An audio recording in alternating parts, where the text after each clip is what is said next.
Yeah! You know what time it is.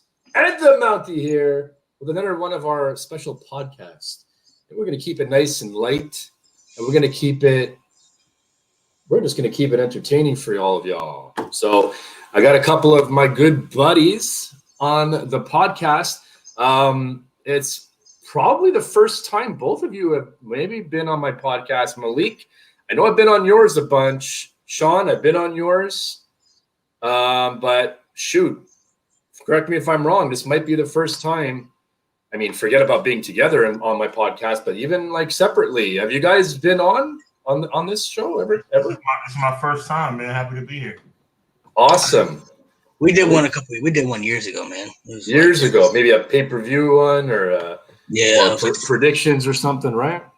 Yeah, it was like the first time we met, like 2017 or something. Okay, yeah, that's probably how we first started working together and stuff. So look, boys, it is an absolute pleasure to have you on MOUNTIE'S Corner. It's been a minute since I did one of these sort of, chill sort of podcasts talking about whatever kind of comes to mind. I mean, we do have some topics that I'd like to try to stick with a little bit because I know people are talking about it, right? It's it's Royal Rumble has just passed. It's that road to Wrestlemania is popping right now. So, I mean, there's so much to talk about. I haven't done a Rumble review. So I feel like this is I did do a Rumble review right after, but it wasn't on my channel. So maybe a lot of people didn't see it, blah, blah, blah. But, I just want to introduce a couple of guys that maybe, avid listeners and subscribers understand because they watch the six-pack. They watch the six-pack drafts and they love it. And that's something that is near and dear to my heart in the last year where, Malik actually was the one that came up with this idea. So Mufasa's cuz underneath me right here. And get used to it because he's always underneath me. And I don't mean that in no sexual way. No, sorry, Bobski. Pause. It's a little sus, man, if you ask me. All right. Pause. It's a little sus. All right, I don't judge you, though. I ain't going to judge. I ain't going to judge. Hey, that's all good. Yeah. Especially with recent events in the wrestling world, there's nothing left to be judged. And I want to talk about that, too. I think that's a really cool topic to talk about. So long story short, with Narcolepsy Boy 94, a.k.a. Malik here, he came up with this great idea to do these drafts. And the idea behind the drafts, guys, was there's 2 teams of 3. And each team, it's a draft. So, we'll have a specific topic for that particular draft. Let's say top attitude eras of all time. And then, Malik will be on one team with 2 other guys, and me and Sean or Conrad were on the other squad. And then we would flip a coin or whatever, or we take turns, like who has the first round pick, And then next thing Malik's team would pick Stone Cold, and then we would pick The Rock. And then the idea was, obviously, since he picked Stone Cold, we couldn't, and we had to brainstorm and talk to each other in like a war room, aka like a group chat. And then we would come up with the next round pick. But it's a lot harder than you think. You're not just going to be like, all right, attitude era, okay, Blue Meanie or something like that. You know what I mean? Like, he's going to throw out like a guy. Like, you have to be strategic. You have to feel like, okay, these guys on the other squad might pick that guy, so we got to pick him now. So it's been so much fun. I'll be honest. When we first pitched the idea, I was like, okay, it's kind of interesting, but I thought it was like a Raw versus SmackDown thing. I didn't really know where it was going to go. But now, knowing what we know now, I mean, God, like, it's really taken off on your channel. Like, honestly, Malik, how many views you normally get? A couple hundred minimum, 200, 300, 400? Yeah, maybe like 300-400 at the most. Yeah. So last one we did. It's been. Let me check. Last one we did. It's been a while since we did one of those drafts. Yeah, it was probably the worst gimmicks or worst theme song, something like that. Part 2. I want to say a part 2 of something. And last draft we did was the best heels. That was a month ago. Best heel, yeah. That got around 200. But let's be honest. Like, the reason why we haven't doing them is not because we don't want to. It's just because an unfortunate circumstance happened with one of our team members, and we wish him the best. And we're going to get back to it soon because there's a lot of people asking, saying, "Hey, when's the next draft?" And to be honest, I was looking forward to that shit every single week, man. I was like, or whenever we were doing it, I was like, dude, like, this is fun. At first it was like, okay, this is like interesting or whatever, but then it became fun because we created this like brotherhood of like 3 versus 3 and stuff. And I don't know, maybe I'm one in the minority who thinks so, but I really think I agree. Yeah. So, very cool to have you guys on my channel for once in a while, I guess, or not for once, but first time in a bit. And we're going to talk about some good stuff, man. We have some people in the chat that, obviously we're going to address some of the comments. Worst theme, Bash and Booger. Well, Aaron, Jolly, you need to definitely be a part of this, of these drafts. I'm going to hook you up with the link next time, brother. I'm going to send you to Malik's channel, because when he goes live, you got to come live. You got to hang out in the chat. You got to see what's going on and get mad at us. And I mean, shit, how many times after a draft have I reached out to you guys like, fuck, we forgot this guy. Man, we forgot this guy. We forgot this woman. Fuck, what about this? Sometimes I'm watching something on TV and whatever on the network, and I'm like, fuck, I forgot about that theme. That theme is awesome. You know what I mean? Yeah. So, you always forget something. There's always something you're going to forget. I mean, and that's the fun part. That's why sometimes we do a part 2 and whatever. So, look, guys, I mean, we're fresh off of Royal Rumble. I'm assuming that you boys watched it at some point, whether it was live or afterwards.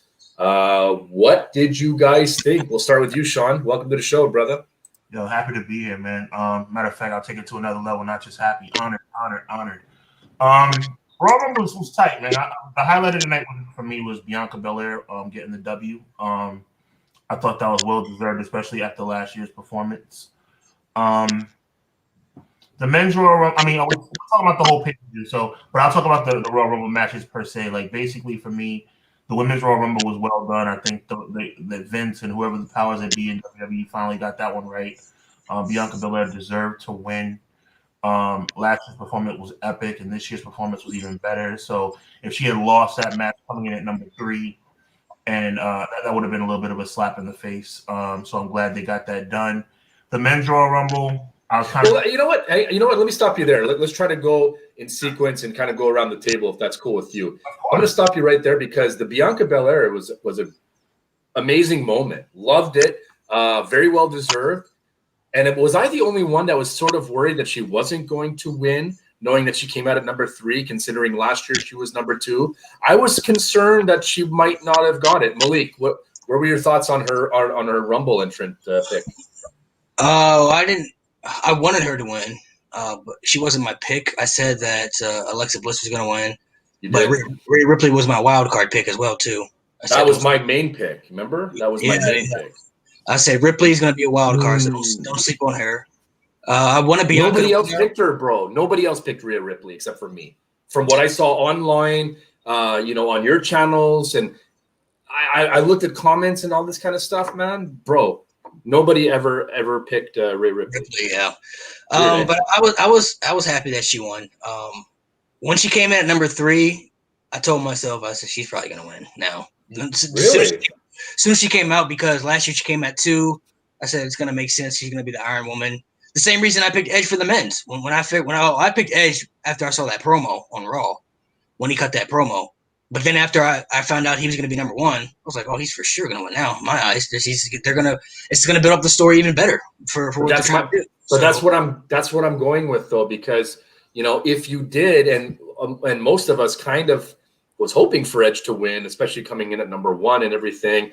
We were hoping for that. We weren't sure if we were going to get it, but was that a great choice? Yes, I think it's like, hey, he could, just because of the circumstances, how he came back and he came back from the injury and all that stuff. I was like, okay, he's got a good chance to win this, even at number 1. That's what I mean. Like, we knew that going in that he was going to be number 1. Okay, that matches later on. But Bianca coming out at number 3, you're telling me not for a split second you weren't like, 2 iron, like going the distance, sort of like, didn't you feel like that would have been like less likely or less likely was what would be the right term? Maybe I'm the only one that thought that way. Yeah, for me, no. When she came in at 3, I was pretty, even though I already picked Alexa Bliss, this is before I knew she's gonna be number 3, but when she came out at 3, I was like, she's definitely probably gonna win now. And once it came down to her and Rhea Ripley, I knew she was gonna win. Even though, I think that, like Sean said, they got it right, man. Because even though Rhea Ripley lost, she still looked great throughout that entire Rumble match. And I think that she should come up to Raw and challenge Asuka for WrestleMania. Have her win the Chamber. Have her challenge Asuka at WrestleMania. Now, because it's time to start building up. Like I said, it's time to start building up new female women for the division. You know what I mean? Well, Between the 4 horsewomen, all those 4 women are already set. They're already going to be in the Hall of Fame. People don't want to keep seeing Sasha versus Bayley or Becky versus Charlotte. You want new matches. Bianca versus Sasha. That's new. That's fresh. That's something we haven't seen yet at WrestleMania. Okay, last year, Sasha. I think it was Shayna Baszler and Becky. That was new. Rhea Ripley versus Charlotte. That was new too. You know what I mean? Even though I think they messed up both those matches, but like going into the build-up, it was something you hadn't seen before. So that's why fans were excited because it was matches that we hadn't seen yet. This year, I think it's the same thing. Rhea Ripley to me hasn't been the same since she lost to Charlotte, but if they have her come to the main roster and she wins the Chamber and she faces Asuka at WrestleMania, and you have Asuka versus Ripley, then you have Bianca versus Sasha, and both of those 2 win the titles, I think it could be a new start to both divisions because you have Ripley on Raw, who can help, you can help elevate to be the future of the women's division on Raw. And you have Bianca on SmackDown, who you can help elevate to be the future of the SmackDown women's division. You know what I mean? right. I like that idea. Sean, I'm going to say something, and I want to know exactly how you feel about it. Mm-hmm. I don't know if they're going to give the title to Bianca. I don't. Sasha Banks has done a great job so far, in my opinion, as a face champion on the blue brand. Another thing I'm not saying Bianca won't be a good, title holder or whatever, but sometimes, to keep that character development going, sometimes the chase is just better, And I know, but she's new-ish, you know what I'm saying? Like, she hasn't been on the main roster that long, fellas. So I'm just saying, I'm not saying she has to pay her dues or any of that stuff. I'm just saying it's a tough situation because look, although there's no wrong answer for who's going to win, I definitely think that Sasha, can retain, and it may make sense for her to retain at WrestleMania. This could be her moment, bro. We don't know if she's going to be champion going into WrestleMania and then retain the title. We don't know if she'll ever get that again. I mean, probably, but you know what I'm saying? I mean, I think this plays a factor. I do. I think. First of all, let me start by saying I'm Sasha Banks' #1 fan. I think she's absolutely excellent. I think she's not defining her by her looks, but looks are part of it. Sexy, athletic, charismatic, the whole 9 yards. Right. To answer your question, though, Bianca Belair winning. I'm a little bit of a conspiracy theorist. I'm a little bit of a person that believes people need their comeuppance, whether it's good or bad. Bianca Belair got done dirty in NXT. Bianca Belair not winning the NXT Women's Championship was a crime, in my opinion. I agree. So I agree. Let's not go the route of the chase for too long because sometimes these chases never end. Or the character will fizzle out and nobody really you don't get that same pop anymore. The idea for a payoff by making people wait. The risk factor is it may fizzle, like you just said. So to me, and we see that a lot. You take arguably, well, in Bianca's case, I don't think it's arguable at all, but in Sasha Banks' case, the 2 arguably most athletic women in the division. Should be nice. In a 30-minute match at WrestleMania in front of fans, finally, thank God, right? And let Bianca and give Bianca an opportunity to take the ball and run. I mean, I think Sasha has finally got to the point where she's over that I can't defend the title once. I mean, she's already had like 4 or 5 title defenses. By the time WrestleMania rolls around, it'll be 7 or 8. So she's got her spot. She's a Grand Slam winner. Yeah, you're right. She's gotten that monkey off her back of never being able to defend the title successfully. I say Bianca wins at WrestleMania. That's what I say should happen. And by the way, no guarantee Sasha will be champion by WrestleMania because I think that Bayley and Bianca Belair have more history. That's a good point, too. I mean, what do you think, Malik? One thing you have to bring up is that Sasha she's never won a WrestleMania match either. So she never. That's what I'm saying. That's what I meant. She's never won a WrestleMania match. But Also, I have to disagree though with the NXT thing because some people don't have to win the title to be elevated. Because Alexa Bliss never won the belt in NXT either, and she came up to the main roster and had a huge amount of success. You know what I mean? That came out of nowhere. Like Alexa Bliss was not on the level in NXT of Bianca Belair. She wasn't though, but Bianca Belair never. I don't think she ever needed to win the belt to be great. She was already great what she was. Coming up to the main roster though. I'm agreeing with that, but the comparison to Alexa Bliss, I don't think is fair because Alexa Bliss, in my opinion, wasn't a star in NXT. She wasn't. I'm just saying, like you don't have to. There was a star in NXT.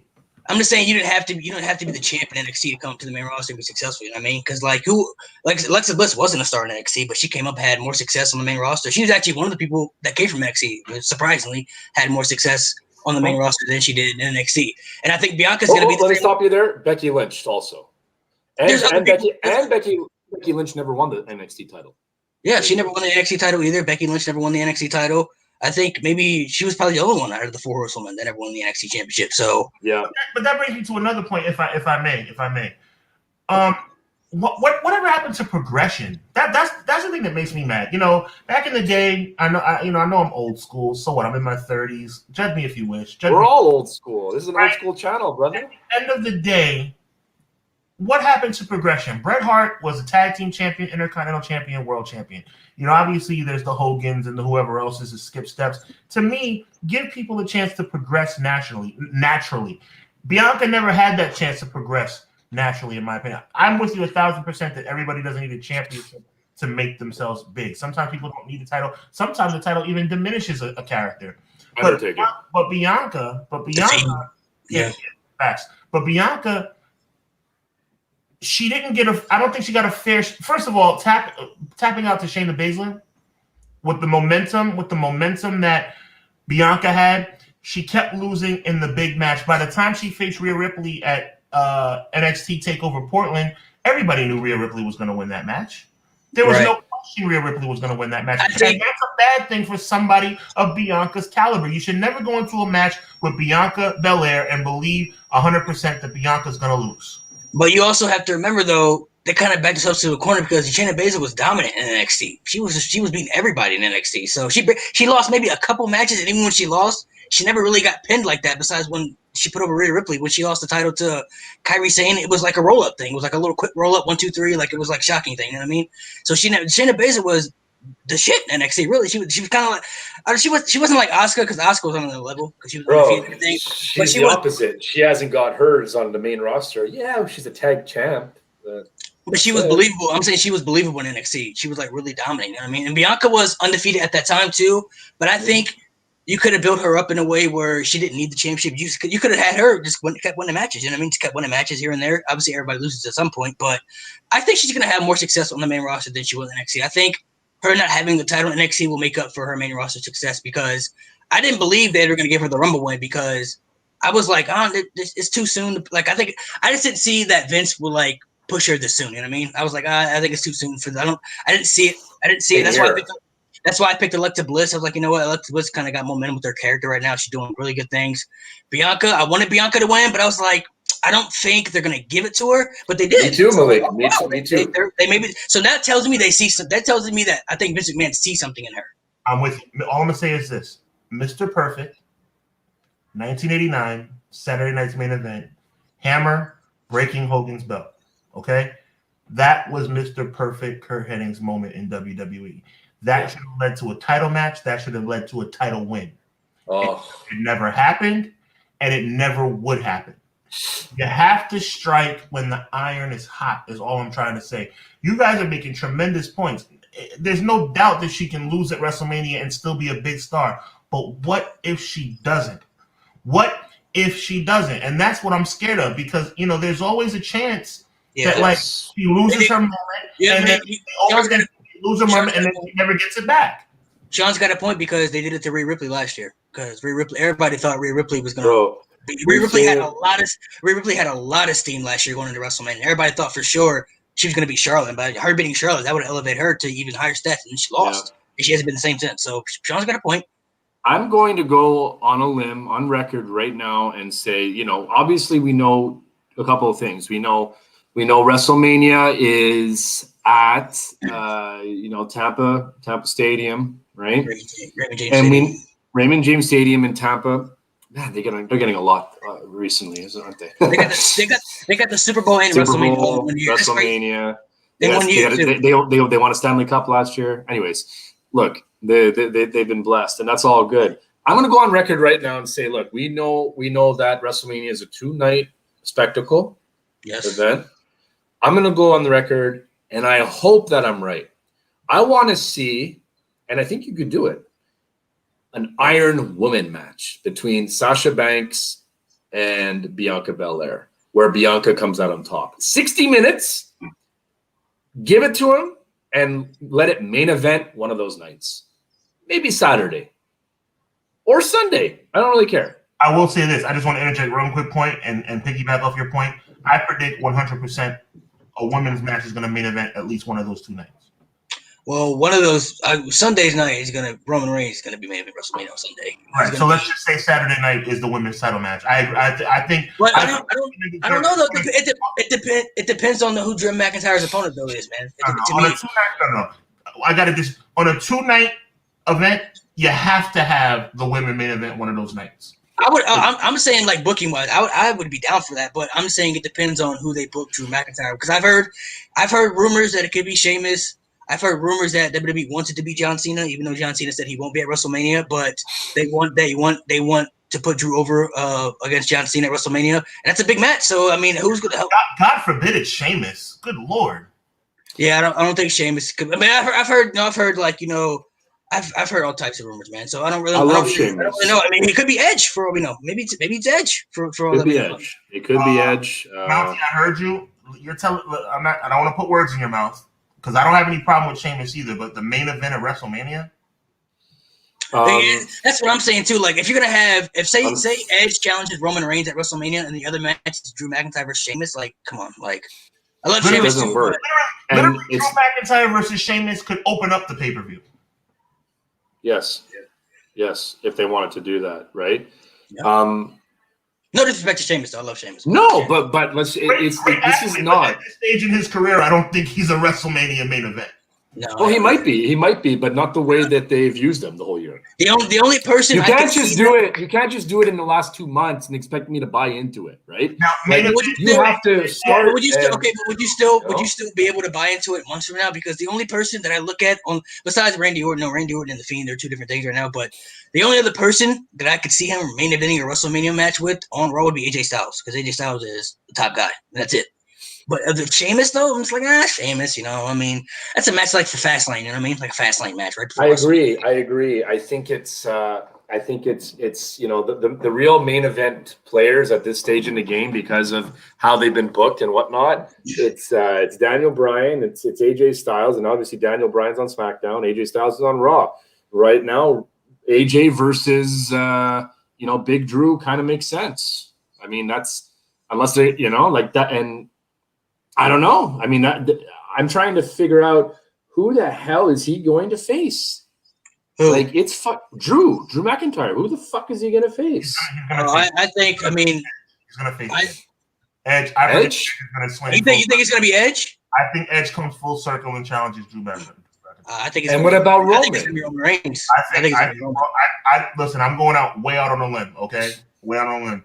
I think this thing comes full circle, and I think that Edge challenges Drew, and I think on the other side, on SmackDown, I'm not counting out Jey Uso. I know that's a very outlandish. I'm not counting out Jey Uso. Some kind of elimination chamber, elimination match where Jey Uso stumbles into the win. I'm telling you, I'm not counting it out. I think that they want to hang on to that stable, that I think they want to hang on to it for a while. I'm saying it's an outlandish prediction. That's why I'm saying it's outlandish. Yeah, only because of that. Because it's one thing to have Roman lose the title, but to have him break up, I don't know if I would go that route. What I would maybe do is maybe have True. Okay. I said just the challenger at WrestleMania. That doesn't mean they break up. That doesn't mean he'll be the only challenger at WrestleMania. Okay. What about Daniel? What about Daniel Bryan? The main event will be involved in the main event at WrestleMania with Roman Reigns outside of being in his corner. That's my prediction. What about being Daniel Bryan winning the Elimination Chamber and going against Roman? Is that big enough right now? That's huge enough, but I just think it's too obvious at this point, and I think WWE should go anti-obvious right now. I think Daniel Bryan versus Edge could be cool, but I've said this many times on my TikTok. To me, the money match to me is Roman versus Edge. It's the money match to me. There's no other. And Drew McIntyre versus Edge would be dope, but that's face versus face. Roman Reigns, right? And then this is what I want to bring up too. The WWE title obviously is the top title. I mean, it's got the legacy and everything behind it. But Roman Reigns is the top guy right now. It's not Drew McIntyre. Drew McIntyre is great, but he's not the top guy. Roman Reigns is the top guy. I think Edge should challenge the top guy in the company because he has this comeback story, and he should want to beat the best in WWE right now to get back what he never lost. Plus, WWE probably won't do this. This is just me being a fan, but right here. But I think Edge should win at WrestleMania, and then the next day on SmackDown, he should bring back the World Heavyweight title. He should relinquish the Universal title, bring back the big gold belt because that's the belt he never lost. And the Universal title really is the title that replaced the World title because once Raw needed a World Championship, they could have brought back the World title, but they created the Universal title. The Universal title is not – the World title has more heritage and more importance than the Universal title will ever have. And if you bring back the World title, Edge can win. You can give him back his little championship run because Edge said he's back full time when he's there. He wants to. He doesn't want to do the part time run when he's there on television. He wants to be there every week, and he wants to wrestle matches. He wants to tell stories, which is why I think it makes more sense for Edge to win. And you can build Roman Reigns' character up even stronger by having him lose. And then at SummerSlam, you could have Roman get the belt back. Come on, you telling me Roman Reigns with the World Heavyweight title wouldn't look dope? You gentlemen are looking at it from a perspective, which I can respect, of what makes sense, what lines up. To me, I'm looking at it from a standpoint of star power. Roman Reigns all by himself, Roman Reigns in a broom, as some people like Shawn Michaels in a broom at WrestleMania said. Roman Reigns in a broom would be main event at WrestleMania, right? So why, and I don't mean to use this word in a disrespectful way, so hear me out. Why waste Edge by putting him with Roman Reigns? How does that waste Edge, though? I'm going to tell you why. Because Drew McIntyre needs Edge. I don't think Drew McIntyre is a superstar WWE champion. I think the difference between Roman Reigns as far as star power and Drew McIntyre are leaps and bounds. You add Edge to that. No, I'm saying it. I don't think Drew McIntyre. I don't like Drew McIntyre as WWE champion. I don't. I think Drew McIntyre is a star, but I agree with Sean. He's not on the level to Roman. He's not. That's why I've always said. That's why when I made the video, people were like, "Well, Edge should challenge the top. He should go after the big belt." Drew McIntyre has the WWE title. That's the most important title, but he's not the top guy. Roman is the top guy. So to keep that going real quick, so when I say waste, I don't mean that in any disrespectful way. What I mean by that is add Edge to a Drew McIntyre, make Drew's dance partner Edge to make that match more of a selling point. Outside of Edge, who on Raw makes sense to challenge Drew? AJ Styles, right? Now, after AJ Styles, who do you got? You got AJ Styles, you got Edge. Who else? I mean, there's nobody really there. I mean, the only other person I would say, not on Raw, but if he beat John Cena at WrestleMania, that would be huge for Drew McIntyre. Oh, yeah, assuming John Cena, we don't know if he's coming back or not. So, I mean, that would be the only other guy because, he just beat Goldberg, which was big for him because Goldberg's a legend. If he beats John Cena at WrestleMania and Edge beats Roman, that's huge too. But here's why. I see in the comments that you can kill Roman's momentum. This is why it will not kill Roman's momentum. Y'all have to realize Roman has to drop the belt eventually. He's not going to be champ forever. And we're in an era of wrestling today where people won't accept or won't like longevity champions. You know what I mean? Because we're past those eras, I think. I think CM Punk may be the last guy who had the belt for a long period of time. Where you're okay, that was a cool run. But I think we're past that time where you can hold the belt for a certain – people got tired of Becky Lynch being the champion when she had it over a year. People were like, Becky's going to lose it at some point. She has to lose it. So I think we're past that. You can build Roman up stronger by having him lose to Edge at WrestleMania because if he loses to Edge at WrestleMania, you can do a storyline where Roman we're like, you know what? I'm the head of the table. I have to be better than I am right now. I'm already good, but I have to step my game up. That way, when he gets the rematch against Edge will put him over, but he's no match for Edge at this point. When he gets the rematch, I'm not going to say destroys Edge in a way, but it's a different version of Roman that he faced at WrestleMania. The version he faced at WrestleMania is going to be good, but now Roman's like, you know what?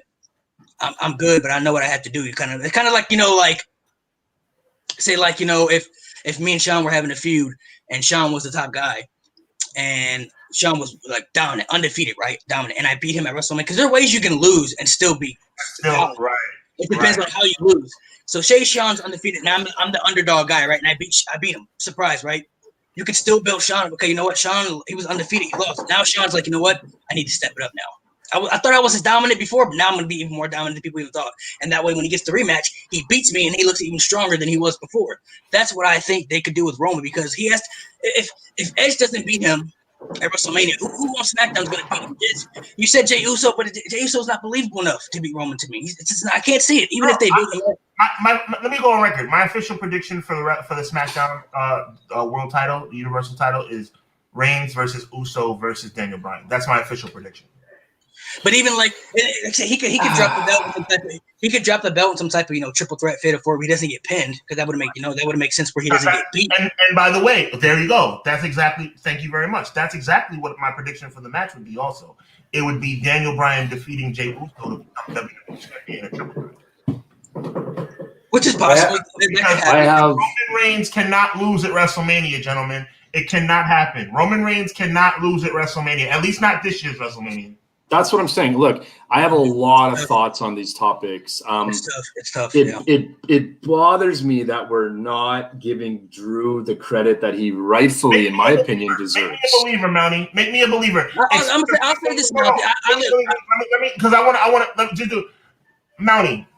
If I could put this into one sentence, I would say Drew McIntyre is not box office. You tell me what I'm missing. I agree with. Before you start, Mountie, I will say that I'm a Drew McIntyre fan. I like Drew McIntyre as the champion. I always liked him as. I didn't say I didn't like him. I didn't say I didn't like him. No, you said you didn't like him as champion. I like him as WWE champion. I think he's a good champion, and I think he's a great champion. I think he's a good champion. He's always had that it factor. I'm just saying that when you compare him to Roman, he's just not. He's not the top guy over Roman. Roman is, especially right now with everything's been going on. Roman is head and shoulders the face of the company, not even close to me. I don't care who Drew McIntyre beats. Even if he beats John Cena at WrestleMania, it'd be huge for Drew McIntyre, but he still will not surpass Roman Reigns as far as star power. Roman Reigns is already main evented 4 WrestleMania, so I mean, yeah, but you can't compare. That's what I'm trying to say to Mountie. But I'm just saying those are the 2 top champions, so you have to compare. Drew McIntyre. Edge has to challenge. Edge has to. The point is that Edge has to challenge one of those guys, and to me, the bigger box office match is against Roman.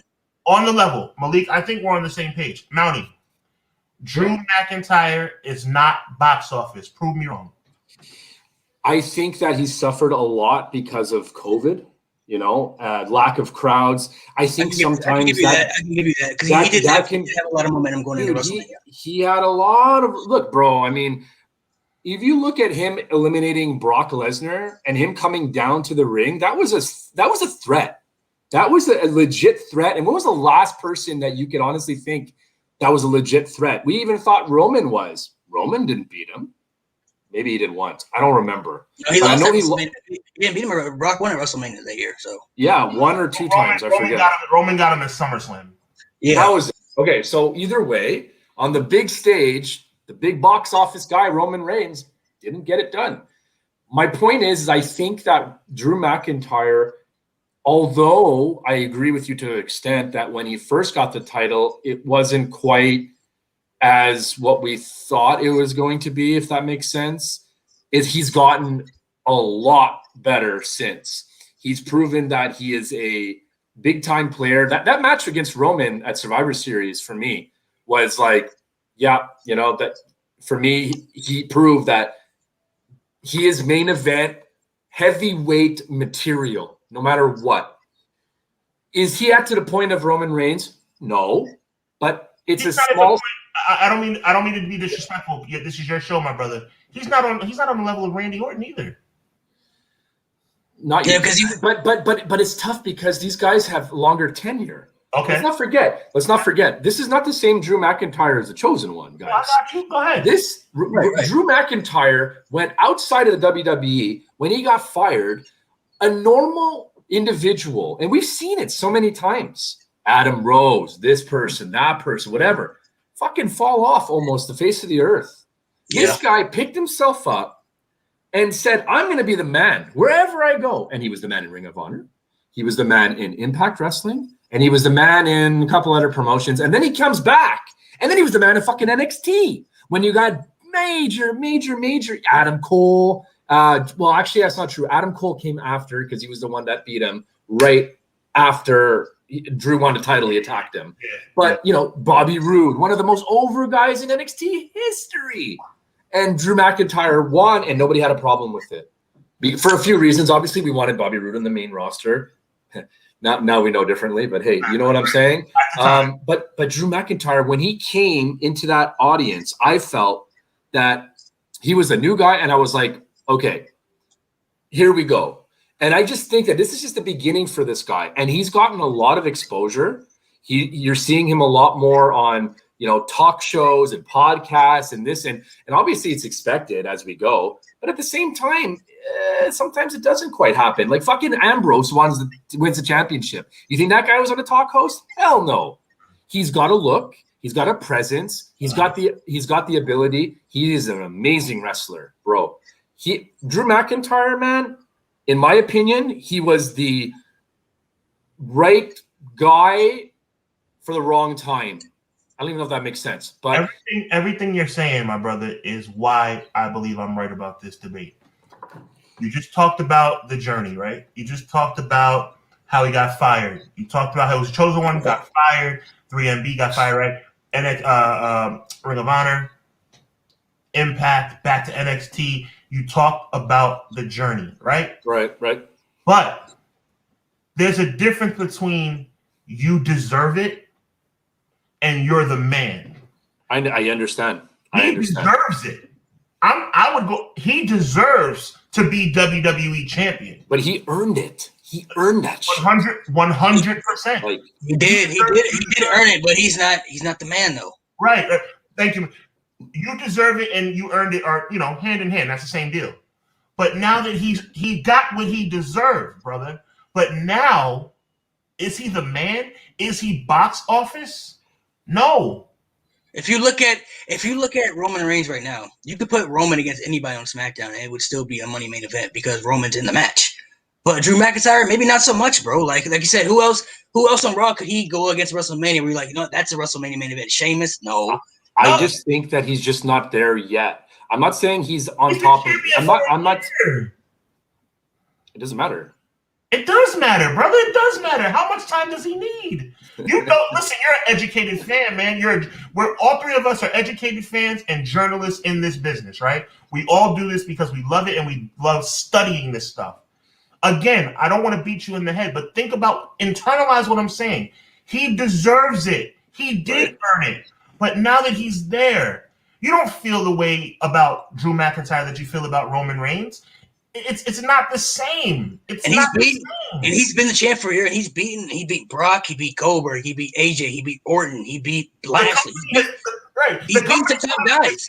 To be the man, they put him in position to be the man, like Malik's saying, Brock and Goldberg. He's still box office. Actually, George just said something. My buddy George. He's box office in Vince's eyes. That's exactly what I was going to say. And that's all that matters. And Vince has never gotten it wrong. Well, of course he's gotten it wrong, but my point is I'm just okay. Let's look at it this way: between both guys, Drew was going to main event WrestleMania last year because it was his time. Him and Brock were going to be the main event last year at WrestleMania. Obviously, he didn't get that crowd moment because COVID and everything. And I think that plays a factor, fellas. But if you look at it this year. Having those booing moments and cheering moments and if you look at it this Roman year, moments, that helped make him Roman Reigns. True. Drew McIntyre hasn't had that opportunity. Roman Reigns became the tribal chief, and Roman Reigns became the tribal chief in the COVID era. Though he didn't have fans when he came back either. He didn't become the shit until now by fans. That's not true. He was always the man. But fans weren't accepting him then. Fans weren't accepting him. It took him fucking 4 years to get going. Roman Reigns. That's not his fault though. That's because of the way he was booked. The tribal chief storyline is the best work Roman has ever done. Agreed. I'm not saying otherwise, right? No, wait. There's a difference. obviously WWE always wanted Roman to be the guy, but fans weren't accepting him because they were shoving him down our throats for years. That's not Roman's fault. That's just the way he was being booked. When he became the tribal chief, which fans love him now because this is the Roman Reigns that everybody wanted to see. And now that he's the tribal chief, he's at a completely different level that he's ever been before. And if you had to look at the WrestleMania main event this year, Vince McMahon had to look at the WrestleMania main event between Drew and Roman. Both guys are top guys. Do you think he would put Drew in the main event over Roman? Say WrestleMania was one night, not 2 nights, one night. Oh, no. And there had to be one main event. And Vince was like, you know what? I need the WWE Championship to be the main event or the Universal Championship main event. You think he's gonna pick Drew over Roman right now? Right now, no. But go into your thing. Answer that and answer this all in the same breath. What more title is more important in the business right now? I mean, we know what title is more historic, but because of what's going on right now, what's the more important title in WWE? It's always the Universal title. It wasn't always a Universal title. Now it is. Now it is. And why is that? Because it's on Roman. Because Roman has it. There are people who feel like, and I think Roman maybe a little bit. The problem always with being a dominant champion is that you build dominant champions up, and eventually they have to lose them, and then you back yourself to the corner like, hey, who's going to beat this guy? You know what I mean? That's kind of what they did with Brock in 2015. Even though when he lost the belt, it made sense because when you look at it, it was like Brock was dominant back then. It was like, who's going to beat this guy, right? But the thing with Roman is that Roman's been so dominant, and he has the belt that people legitimately feel like there's nobody on the roster to beat him. Drew McIntyre's not the same way. It's like people thought he was going to lose to Goldberg. If you put Roman against Goldberg, there's no way people are going to be like, oh, yeah, Goldberg's going to beat Roman. Like, people know that Roman would beat Goldberg. But when Drew fought Goldberg, people were like, I don't know if Drew's going to be beating Goldberg because Goldberg kind of had that feel. If Roman had fought Goldberg, you wouldn't have been like, come on, Goldberg. You'd be like, all right, Roman's definitely beating Goldberg. If I saw Drew McIntyre in the street, I would shake his hand and say, God bless, you deserve this moment. You would deserve this for many, many years. But I would look him in the face as a man, say, as a fan and as a journalist of this industry, you will never be anything more than second best if Roman Reigns is on the other show. It's kind of like, if you look at it, it's kind of like the John Cena Batista situation. Like, John Cena was always the guy. Batista was great, but he was never John Cena. That is a great comparison. That really is a good comparison. I agree. Batista, look, if you look at WrestleMania when they both won the title, I guarantee you, people thought that night Batista was for sure going to be over John Cena as far as the title. And look at Batista now, box office. There, I just sold you.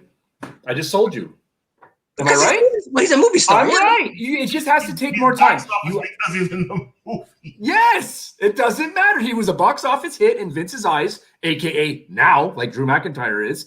And right. He will be a box office in Hollywood eventually. We're talking about when they were the champions. If you look at when they both won the titles at WrestleMania 21, both won the title on the same night, which because it was their time. If you look at that time, you would have been like, at that time when they both won the titles, people were for sure thought Batista was going to be the face of the company. Which, by the way, but it wasn't. It was John Cena for many years. Malik, take a 10-second pause and then finish your point. I just want to add to what you're saying. Because if you see WrestleMania 21, who was the main event and who wasn't? Keep going.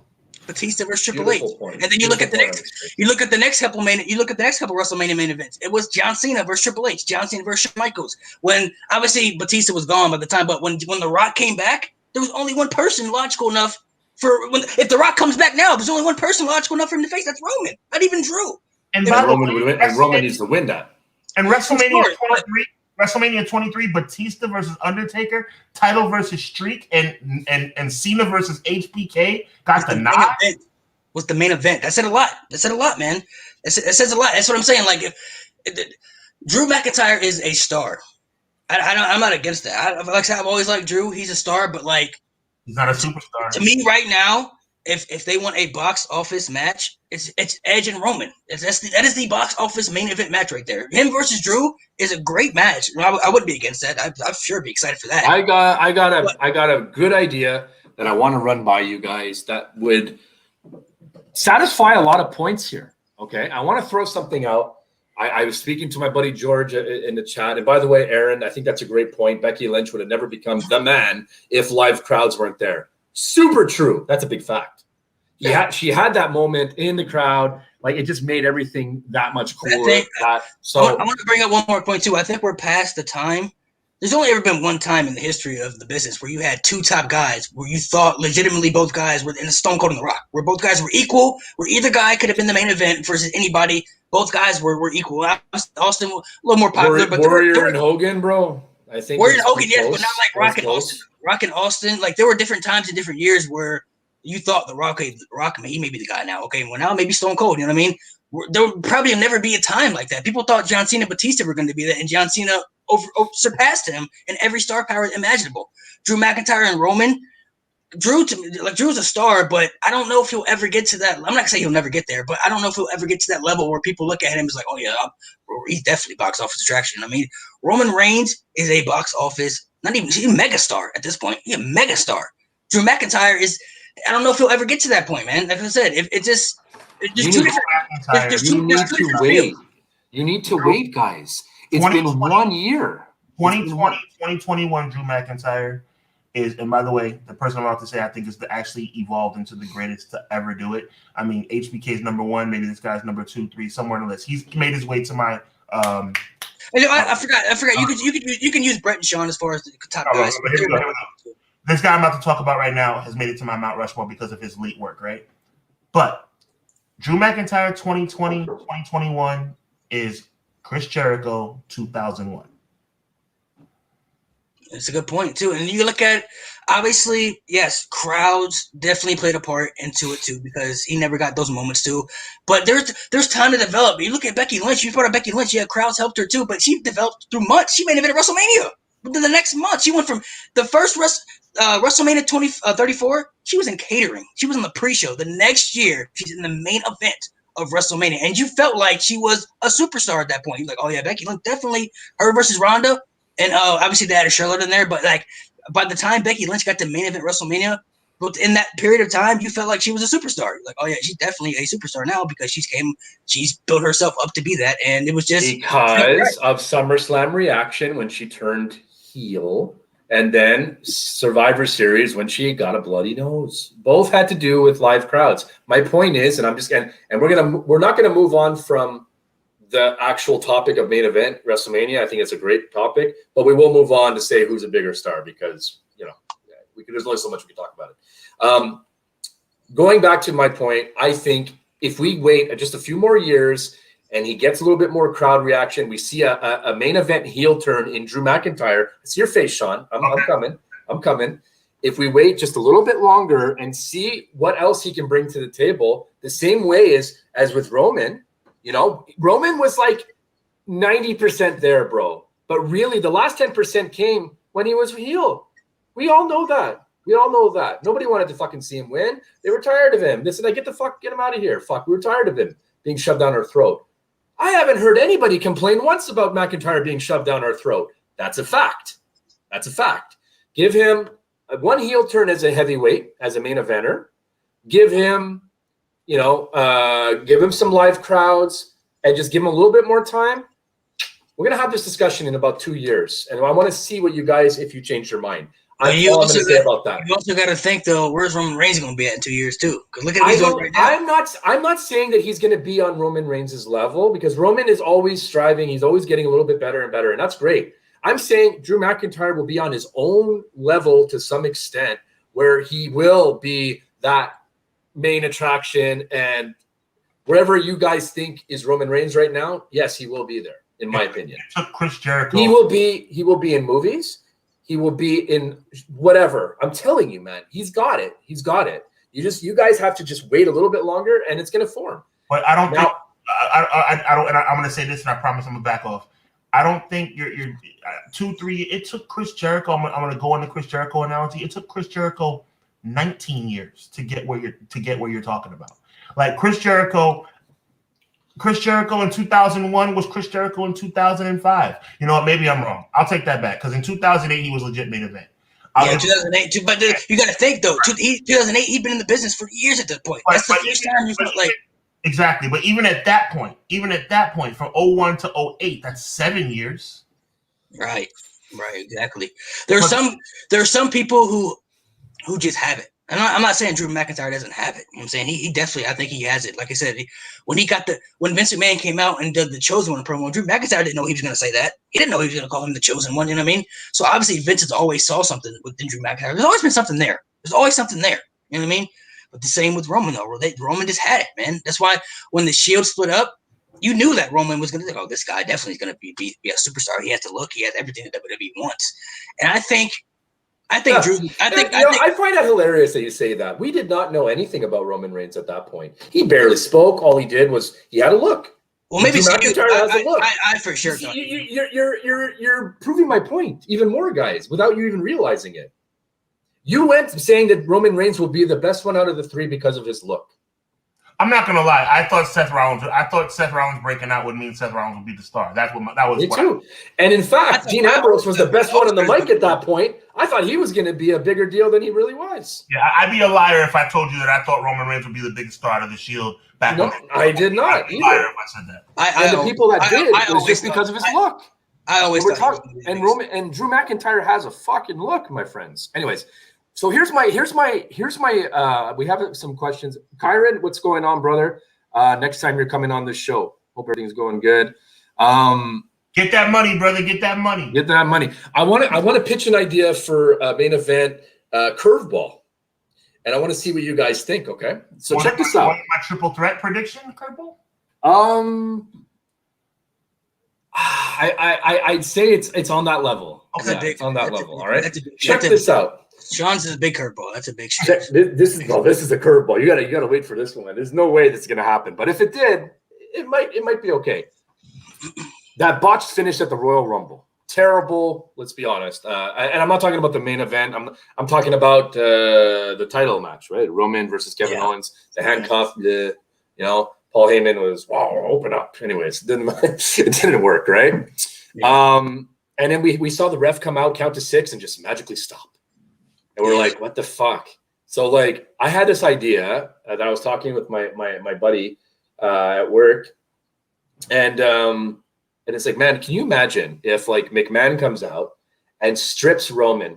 You gotta hang with me. Strips Roman of the title, saying, you know what? Because we find out that, let's say, the second referee that came out, the one after he threw into the bar, right, into that whole thing, that he knocked him out. The second ref that comes out, we find out that Roman had him in the back pocket. He paid off, whatever. So Vince McMahon uncoils all of that, finds out that he was behind it, and says, you know what, you're fucking stripped from the title. Not only that, you're off of SmackDown. Hang with me. Roman goes over to Raw, and then obviously he's like, look, because you talked about, losing a title strong. He never lost it. Mm-hmm. That's good for him. He's still tribal chief. He brings that over to Raw, the money brand. Let's be honest, it's the money brand. It's Vince's baby. He created it. He comes over, and so Vince's baby is on Vince's baby. You see where I'm going with this? And then he goes against Drew, wins the title against Drew at WrestleMania. So now he's tribal chief of both brands. And then now, when Rock comes back, it's like, he's like, I'm really the man. I took over SmackDown and I took over Raw. So that is that piece, right? And then you could do whatever you want with Drew after that. You can have him feud with Sheamus to try to raise Sheamus's level, whatever. We can figure all that out after. The point is, Roman gets his. Now, what do we do for the SmackDown main event? I'll tell you exactly what I would do. Elimination Chamber. First of all, you have Edge, that he announces, I'm going for the SmackDown title because Vince says it's vacant and there's going to be a new winner of the title at WrestleMania. The winner of it is going to be the WWE Universal title, right? Champion, okay? So it's vacant. It's only up for grabs at WrestleMania. So Edge says, I'm putting my ring in the hat. I'm going for it. Who wins the Elimination Chamber? Christian. You have Christian win the Elimination Chamber. He goes on to WrestleMania to fight Edge. You have Christian on one side, got screwed over. His last title reign was shit. And really, let's be honest, that was the only title reign he ever had. And it was really short-lived. So now you have the story of Christian, one last hurrah versus Edge, one last hurrah. You can have one of them either being heel. You can have Edge kind of like, saying, I was always the top one. You can have him attack him, whatever the case is, And then you can have Christian, be the heel if you want and say, fuck, I'm here because, everybody always talks about you, Edge. Nobody talked about me, whatever. And then you can have that Edge versus Christian storyline as the main event of SmackDown. What do you think? Is it terrible? I'll let you go first, Sean. Go ahead. Edge versus Christian on one. That story. Yes, I kind of feel like Sean. I'm like, I don't know about that, bro. Why not? The emotion, the promo work, the story, the history, and the story itself. The storyline would be great, but the history makes sense. I just don't. I don't have that box office feel to me. I'm not feeling it. I'm not feeling the box office feel. The storyline wise would be great. I mean, obviously, the Edge and Christian storyline makes a lot of sense, which you just brought up. I think my prediction of Uso versus Bryan versus Reigns definitely more likely. Is more is more like you're I like it in theory. I don't think it'll happen. I don't think. Number one, let's brass tacks. I don't think Christian wants that. I don't think he wants that, honestly. Like, let's talk behind the scenes stuff. I don't think Christian has that desire. Would it work? Yes. I just don't think it'll happen. Yeah, that's what I'm saying. I think because that way you have Roman, and don't forget, like all this also would elevate Roman on the other side. He goes over Drew. He's tribal chief, and we keep that train going. You know? But you also have to remember. Obviously, Drew and Roman are the two top guys in the business. Roman and then Drew right under. But both guys on the same brand, they may hurt SmackDown a little bit too because, I mean, a lot of people watch SmackDown just because of Roman Reigns. So Edge versus Christian. Guys, one last time. Their feud, man. Remind me in your breakdown of how Edge got the title. He doesn't. He wins it at WrestleMania, though. Oh, the title's vacant. Yeah. Look, you can have Edge win the title at the next pay-per-view, but it's kind of lackluster, no? No. The final goal the payoff has to be for Edge to win a championship. It's who is he going to go against? The more I think about it, the more sense it makes. I don't think it'll happen. It will not happen, but I thought it was a cool idea. Okay, let me go on record. If that went down, I would not be mad. I wouldn't be mad about it either. I mean, I wouldn't be mad about it. I mean, look, either way, like I said, Edge has to win the belt. I mean, I think the comeback story is there. Not necessarily, Aaron. Not necessarily. I shout out to Aaron. Sometimes it does. Sometimes it doesn't. Yeah, not necessarily. Back in the old days, always. But ever since WrestleMania 2000 with Triple H, it's hit and miss. Like sometimes Brock Lesnar won to close the show. Like we're like, whoa. Okay. It depends if it makes sense or it depends on what they want. Shout out to Aaron. Like I understand. Like I think it's about a 75-80% clip. True, but it's not necessarily a foregone. So, anyways, you're right, Malik. To some extent, it's not the big box office hit that we're going for, but I mean, it's still a pretty damn cool story, man. It's still story, yes.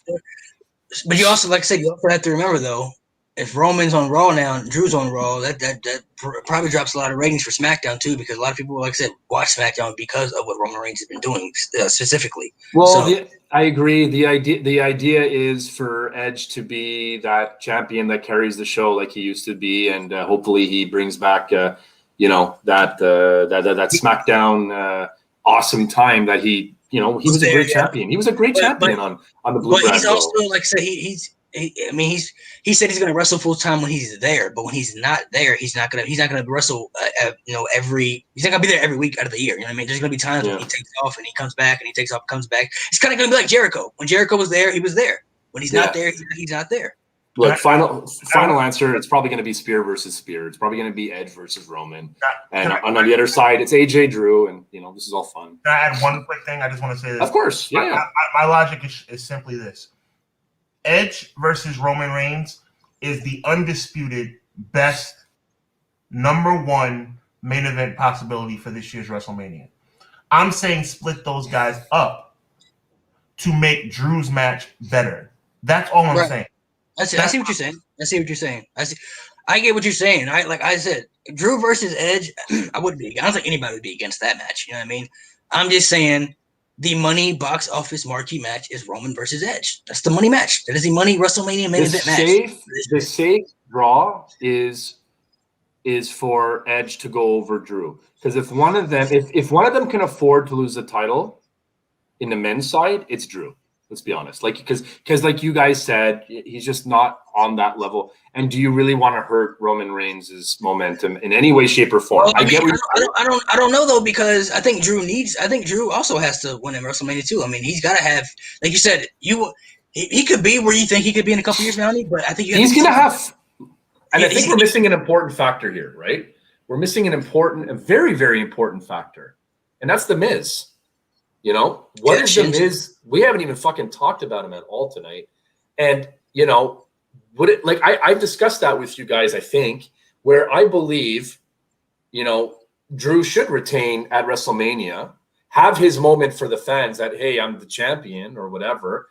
I mean, fuck, I'd even go a step further and have Drew lose the title one more time and then re-win it at WrestleMania. Okay, so let's say he loses it to AJ Styles at the next pay-per-view. I don't know, whatever. AJ walks in as champion. Drew comes in. Drew beats AJ. And then right after he has his crowd moment, finally in front of some fans, because let's be honest, there's going to be fans this time because of the Super Bowl, right? Right. And then once Drew gets his moment with the fans, then Miz comes out and cashes in and wins, taking away that moment from Drew McIntyre, creating and propelling the Miz to a top heel status that right now he's not there yet, but he can be. We've seen it before. I think. What do you guys think of that? I think Saturday night. I think a Saturday night Drew McIntyre main event versus whoever, and a cash in by the Miz to end Saturday night on a 2-night pay-per-view. I think I really like that. I would love to see the Miz win the WWE Championship again. I think he deserves a championship on Saturday night. Well, of course, Roman's main eventing Sunday night. You know, Roman is going to be the main event of Sunday. Everybody should know that. Is he? Is he? You don't think Bianca and Sasha might hit that spot? Not over Roman Reigns, bro. Roman Reigns is head and shoulders above everybody in the company right now. I'll make that fun bet with you right now that they take it on Sunday. You think Bianca and Sasha are the main event of Sunday night? 100%. Okay. I'm going on record. I'm going on record. I think it's a very distinct possibility that on Saturday night and Sasha main event Saturday night, but not Sunday.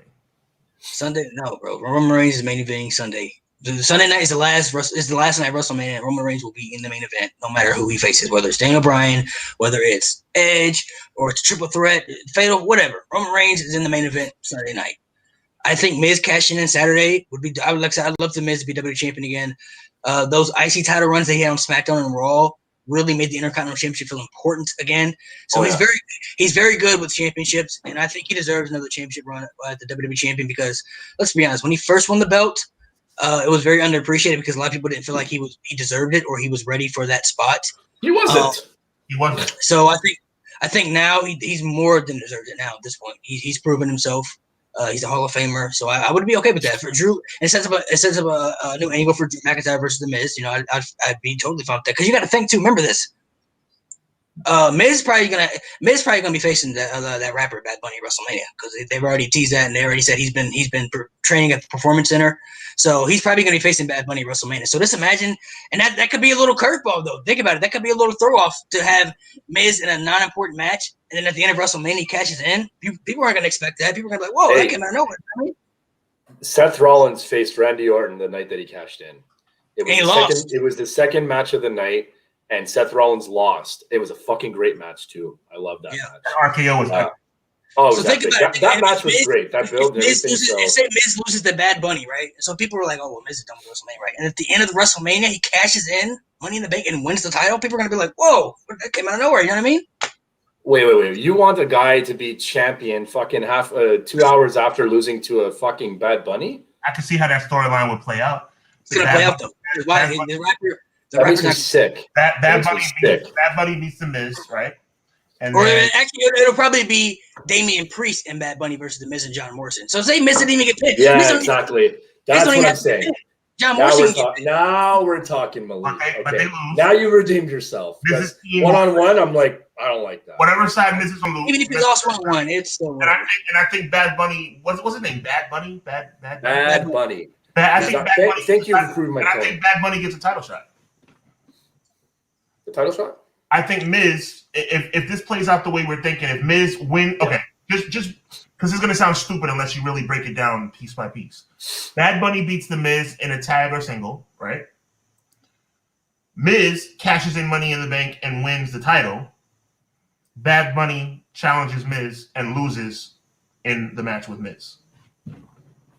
But plus, what people have to understand too is that, from what I've heard, he's training at the performance center. His dream is to be a wrestler. So they saying he wants to get involved in wrestling. It's not like just he doesn't want to do like just a one-off, like Wrestlemania thing. Like obviously he still wants to make music and everything, but like his dream as a kid was to be a wrestler. So they saying he's like legit putting in work training at the performance center to make some stuff happen. So we may see more. Who knows? We may see more of him. We may not see more of him. I don't know. But I'm just saying it's a possibility. You know what I mean? So maybe Sean's theory could happen. You know what I mean? Maybe Sean's theory could.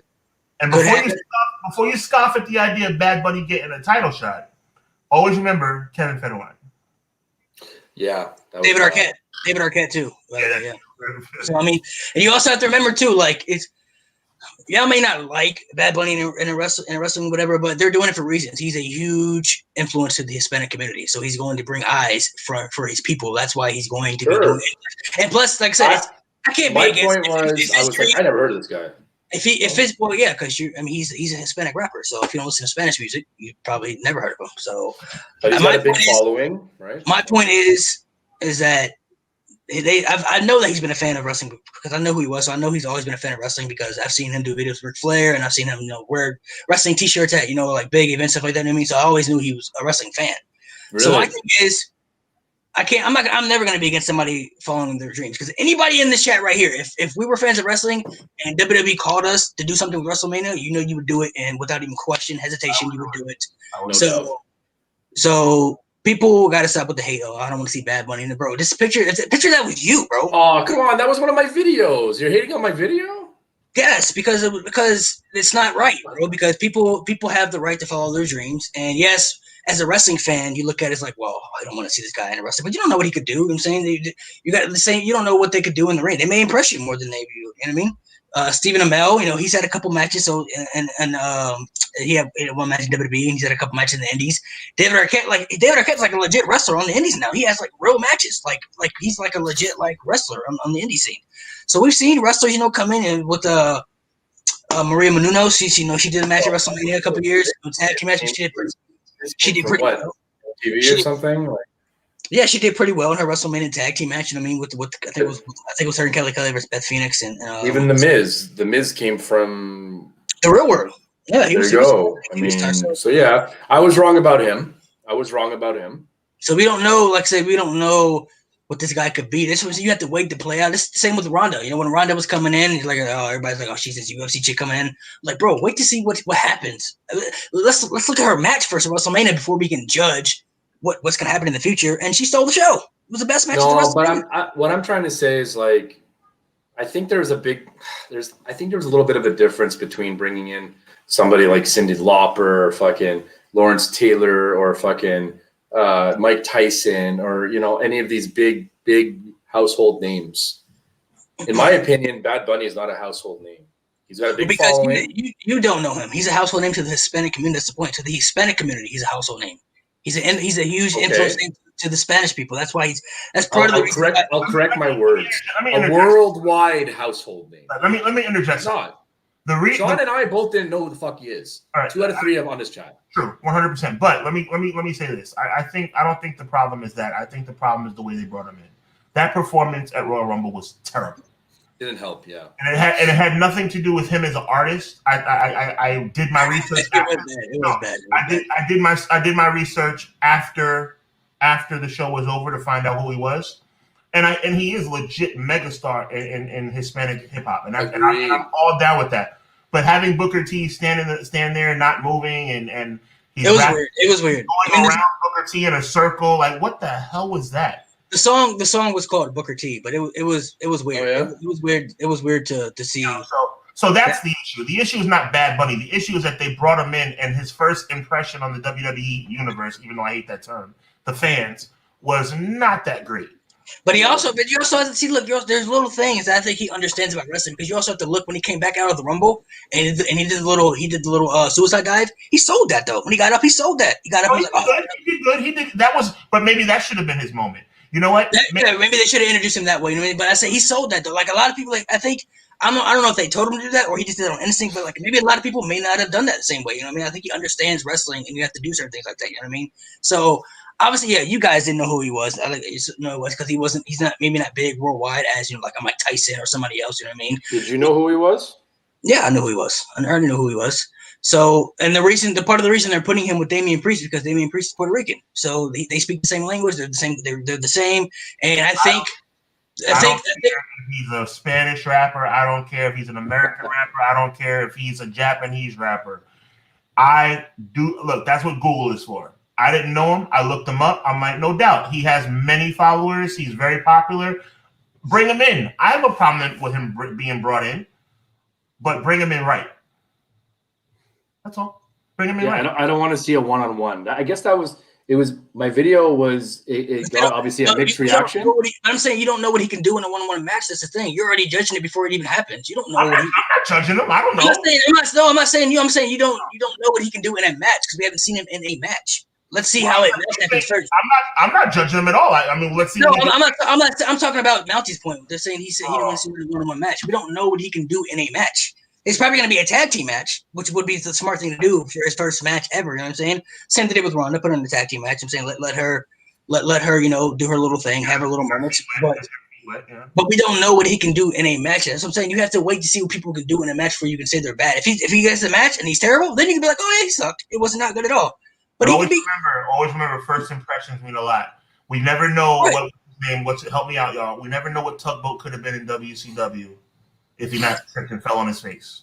Right, that's true. That's true. But you look at very true. There's certain celebrity. You look at the Lawrence Taylor match. The match was terrible to me, in my opinion. But you didn't know. But going to that build up, you got to be like, okay, let's see what he can do. Because Lawrence Taylor obviously was a huge football star at the time, so it's like, okay, let's see what he can do. Obviously, the match wasn't that great. You know what I'm saying? Same with Ronda. No. When she came in, people were like, bro, Ronda, she's going to be terrible. She's not going to do good. I'm like, bro, wait to see her match at WrestleMania. And then, after her match, you can be like, okay, you know what? Because after her match, everybody was like, holy shit, she stole the show. I know, man. I know. Look, my beef with this whole thing, Malik, is it's not the, wait it out, see what they could do. Yes, sometimes they surprise us. Yes, that's cool and everything. Look, I'll tell you one thing for sure. I went on the top rope, and I did a fucking frog splash my first try. He went on the top rope. He didn't even fully extend, and he almost slipped. He didn't have good shoes on.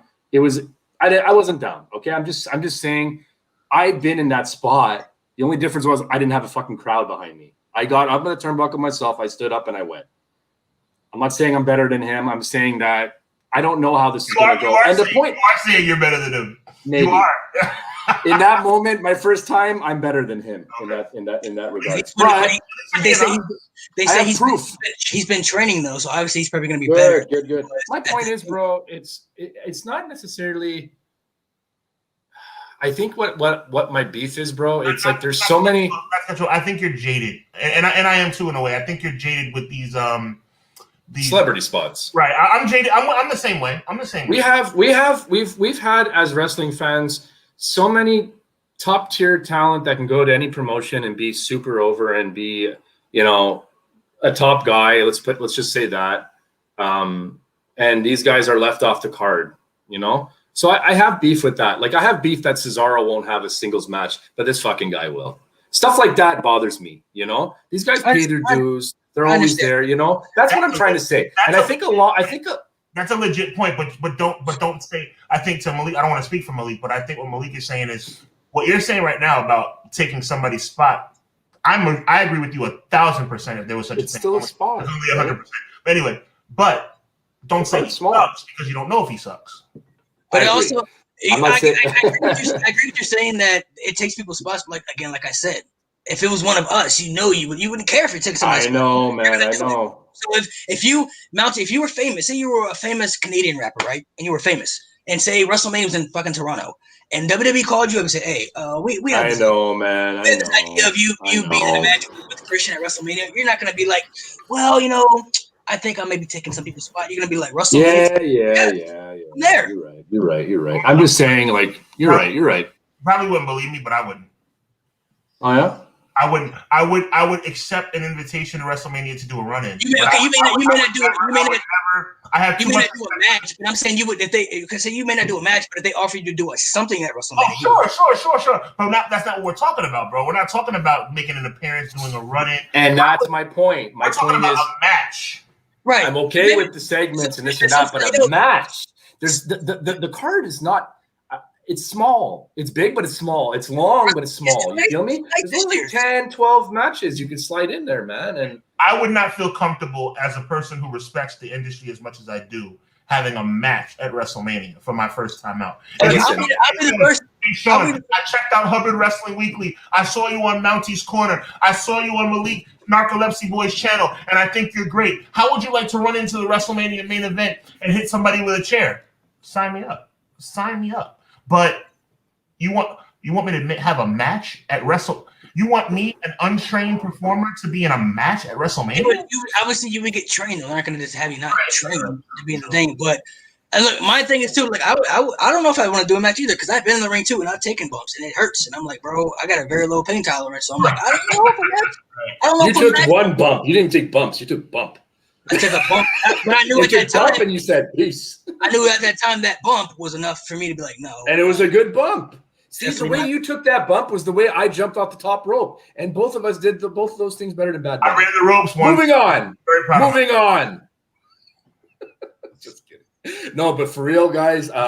Look, you're right. It's been happening since the test of time of WWE. Go back to WrestleMania 1. Hulk Hogan and Mr. T against Roddy. Mr. T was good though. I'm just saying, you're right.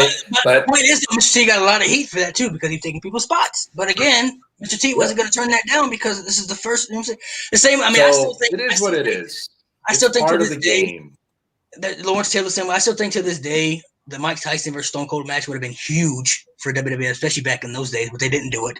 But it's just like, it could be any celebrity. If Conor McGregor, you said, you know what, we're bringing in Conor McGregor to do a match against John Cena, you tell me people are going to be like, holy shit, there's something I have to see, even though you don't know if he can be good or not, but it's something that's going to attract people because it's a box office attraction match. Conor McGregor's huge. John Cena's huge. People from UFC may not even watch wrestling. They're still gonna be like, Conor and WWE. That's something I'm gonna check that out. I'm saying, let me see. Yeah, I know. Yeah, I hear you. And look, hopefully we will get our moment one day. When Brock went to UFC, people didn't know if he was going to be good, but people were like, I got to see Brock. If you're a WWE fan, you were like, I want to see Brock in UFC because I've seen Brock. You're right. You're right. Hopefully, listen, it's all good. I'll have maybe a different perspective if we all get to that point one day and we get that moment and stuff. And you're right. One doesn't happen without the other. So, cool. Yeah. All right, cool. Hey, man, look, we're all able to see things for what it is, and that's why we talk on this shit, is sometimes to get a different perspective and understand that, hey, look, there's no right or wrong sometimes in wrestling, right? For the most part. And a lot of it's just opinion, a lot of it's just perspective, a lot of it's just ideas and creative thinking. So it's interesting to see like different minds and how they work, and why they think people are big, and why they think that this guy should be bigger and better, and how come other people don't see that and stuff. So that's the cool thing about doing all this kind of stuff. So with that being said, I mean, going to Road to WrestleMania, I mean, what else do you guys want to see? I really want to. I don't know about you guys. I really want to see Edge versus Roman. That to me is something I would really intrigue me. Bianca versus Sasha. I really want to see. We already talked about those, but one thing I think I'm really into. I want to see The Fiend and Randy Orton continue their story for WrestleMania, and I think it should be in a Hell in a Cell match for the rivalry to officially end. Because last time we saw the Hell in a Cell match with the cell on fire. Because last time let me explain. Last time we saw the Fiend, he obviously got set on fire. You know what I mean? And Randy Orton got shot in the fireball. So they've I don't want to say they've made this rivalry extreme, but they've involved fire and stuff like that. So they made it pretty intense. You know what I mean? The feud's been pretty intense. Yeah.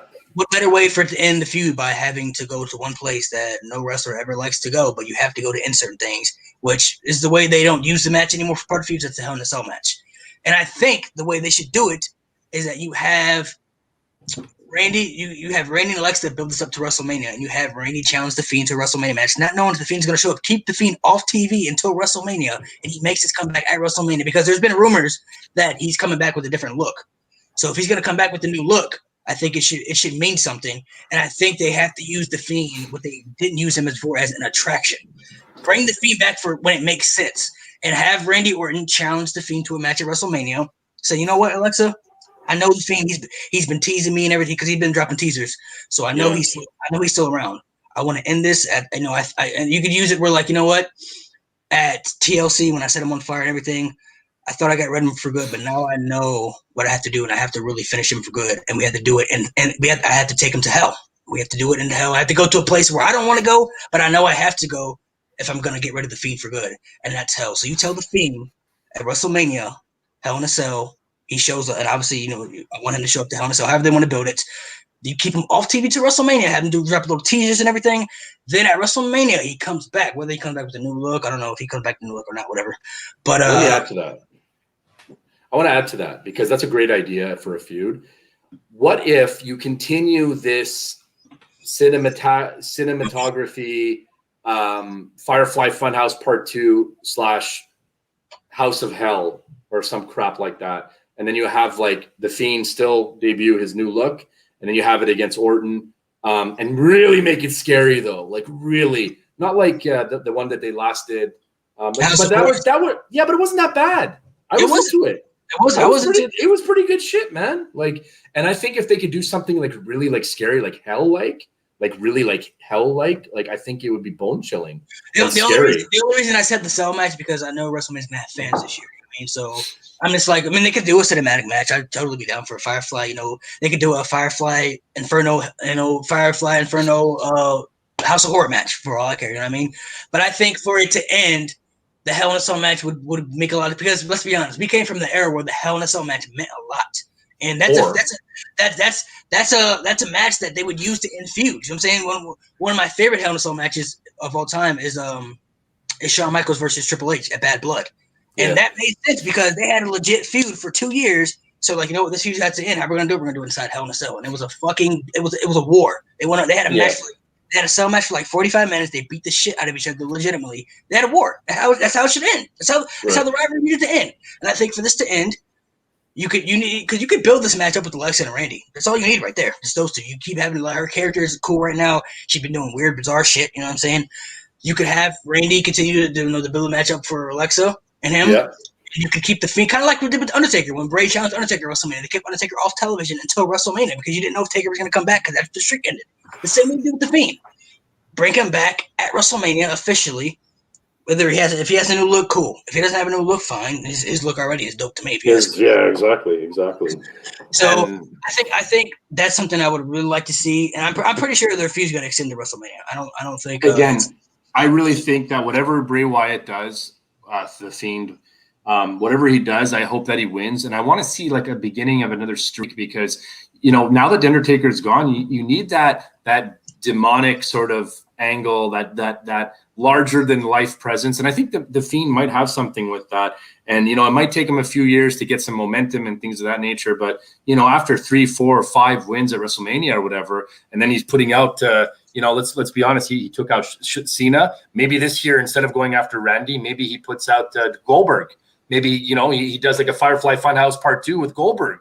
I mean, think about it, guys. Like he ruined his championship reign, and he never got his revenge on Goldberg.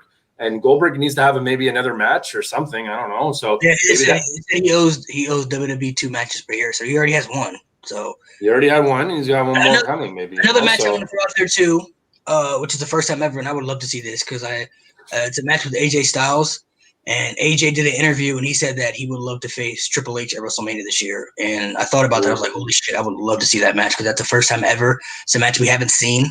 So if that's possible, AJ versus Triple H, AJ versus Styles Triple H would be money for me. I'd totally be down for that. There was something I wanted to talk about that, though, because there was something that was – I wanted to talk about because you mentioned Seth Rollins. Did you mention Seth Rollins? Oh no, I didn't. But I think Daniel Bryan versus Seth Rollins, please. Yeah, that's what I. Please give me that. That's what I think is gonna happen at WrestleMania too.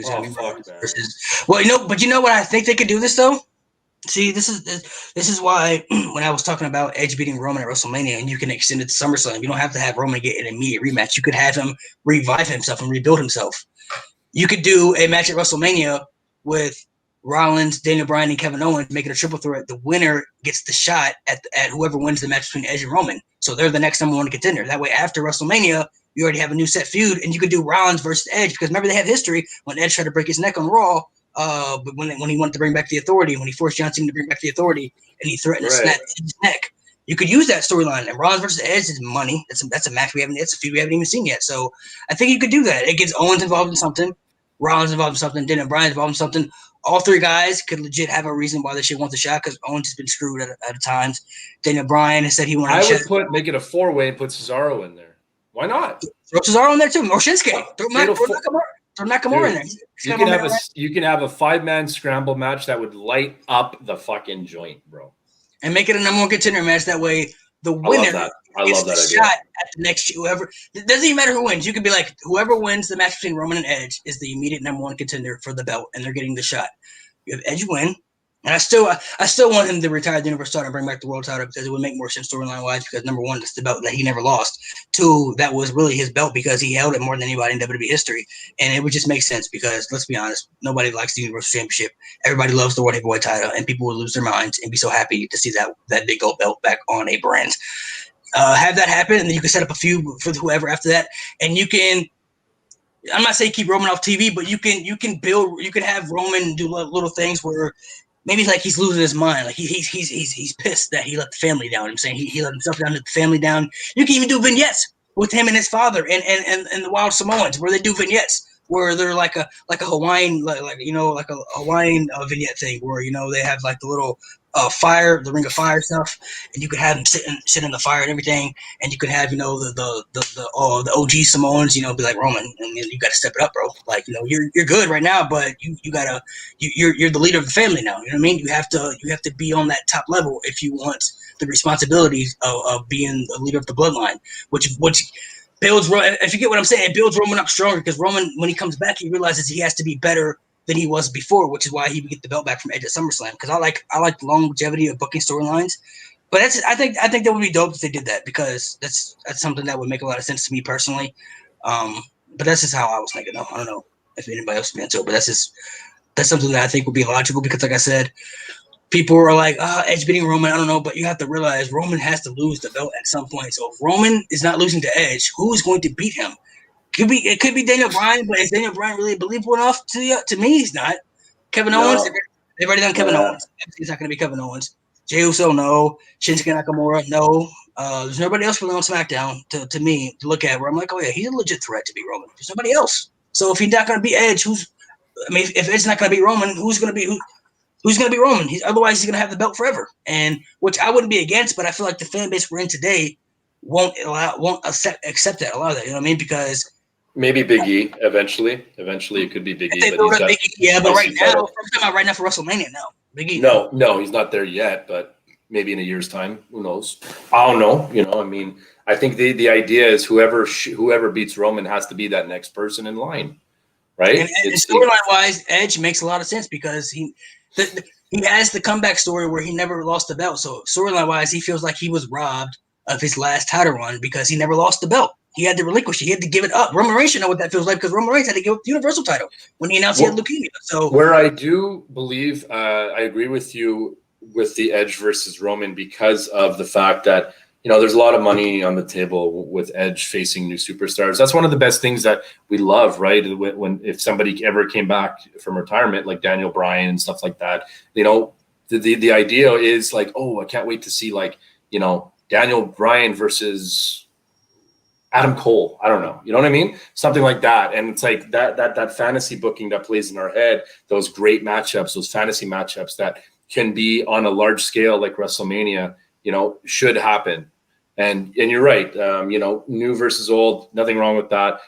Edge being the massive contender and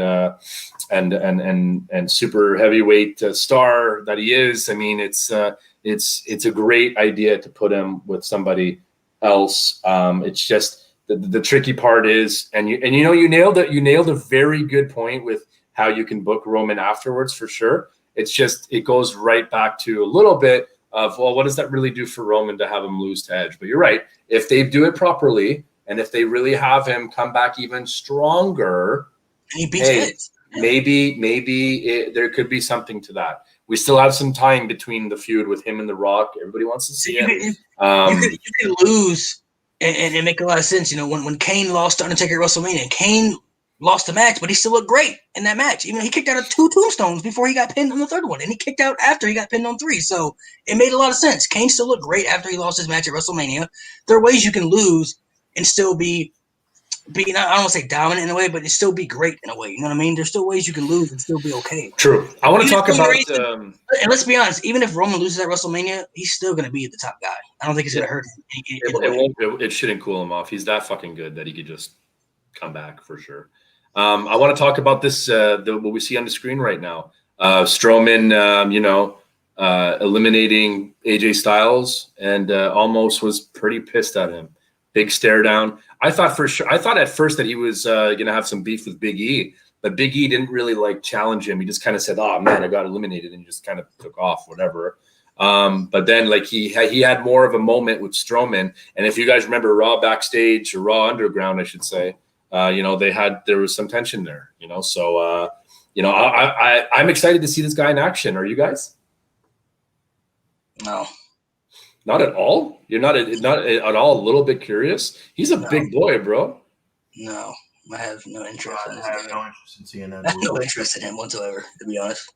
What? By the way, real quick, Bianca Belair, if you guys Banks, 3 stages, steel cage, ladder, traditional wrestling match, 2 out of 3 falls, WrestleMania. That's what I want to see. That's pretty cool. I like Mounties' idea of the Iron Woman match because that would play more, I think, into Bianca Belair's favor, considering. Have we ever seen an Iron Woman match? 60 minutes? Yes. It's not 60 minutes, but we've seen an Iron Woman match. But okay. I think the match would play more into Bianca Belair's favor too, because for her Rumble performance, she lasted in there for over an hour, so we know she can go for over the hour of the Iron Woman match. And I think it would play into her favor, so I'm cool with that. But as far as Strowman, I don't have any interest in Omos, and I don't have any interest in Strowman anymore. They've already ruined Strowman. He's in the water to me. That goes to the point of what we were talking about at the beginning of the show, of striking, like what Sean said, striking when it's hot, and they missed that opportunity with Strowman.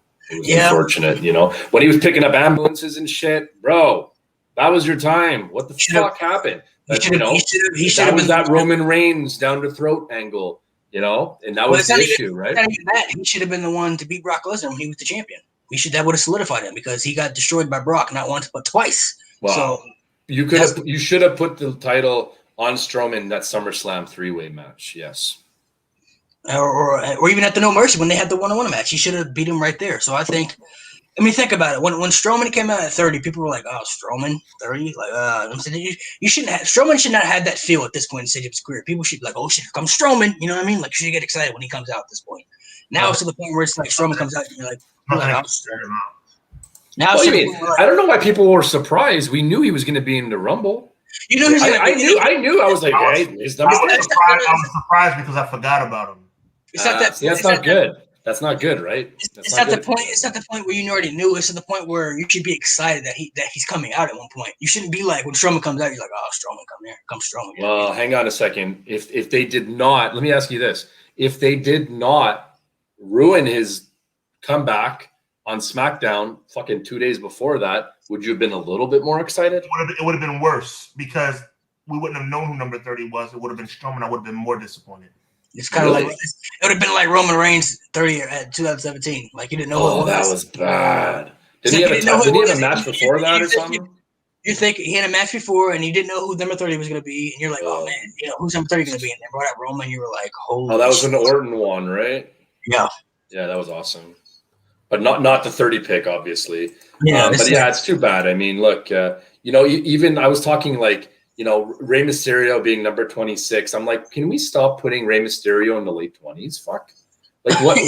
Have we fucking learned nothing from this? Like, put Rey Mysterio like fucking 3 or something like that. Like get him his crowd favorite pop, what he rightfully deserves. But stop putting him in like booking creative pop suicide when you're throwing him in 26 in a 2021 Royal Rumble.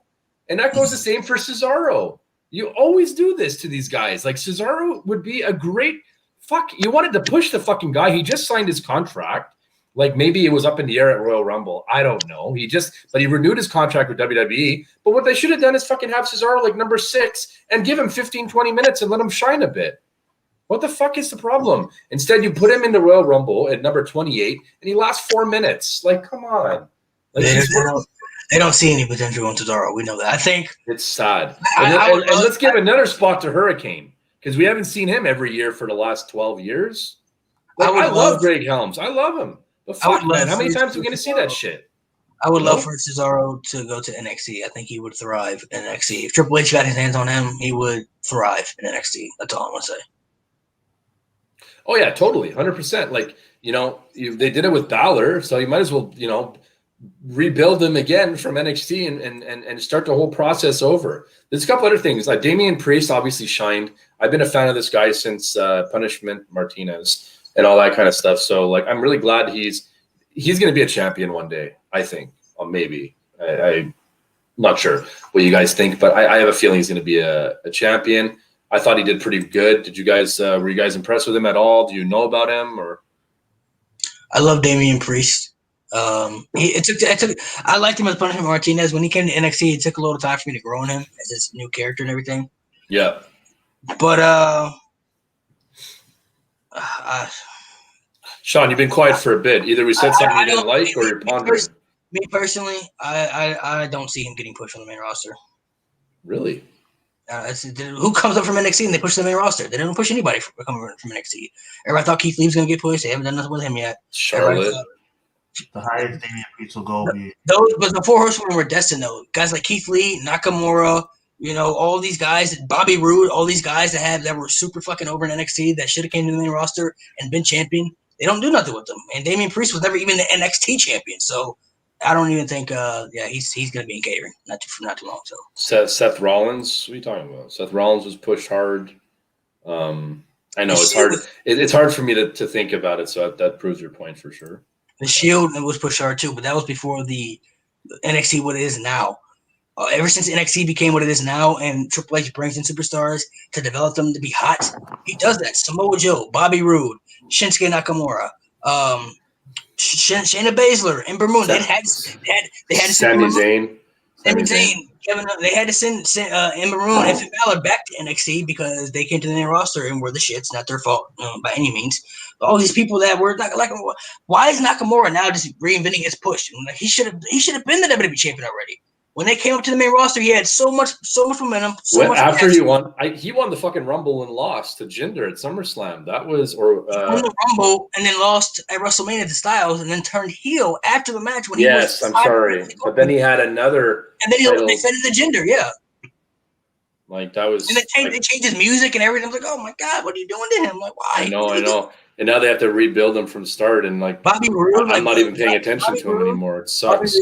We all watched Bobby Roode and TNA. He was one of the best heel TNA World Heavyweight champions they ever had. One of the best heel NXT champions they ever had. He could have been a top heel star for like a legit heel top star for them. And then now he's Robert Roode now, and he's into the tag team with Ziggler. And it's like, bro, like.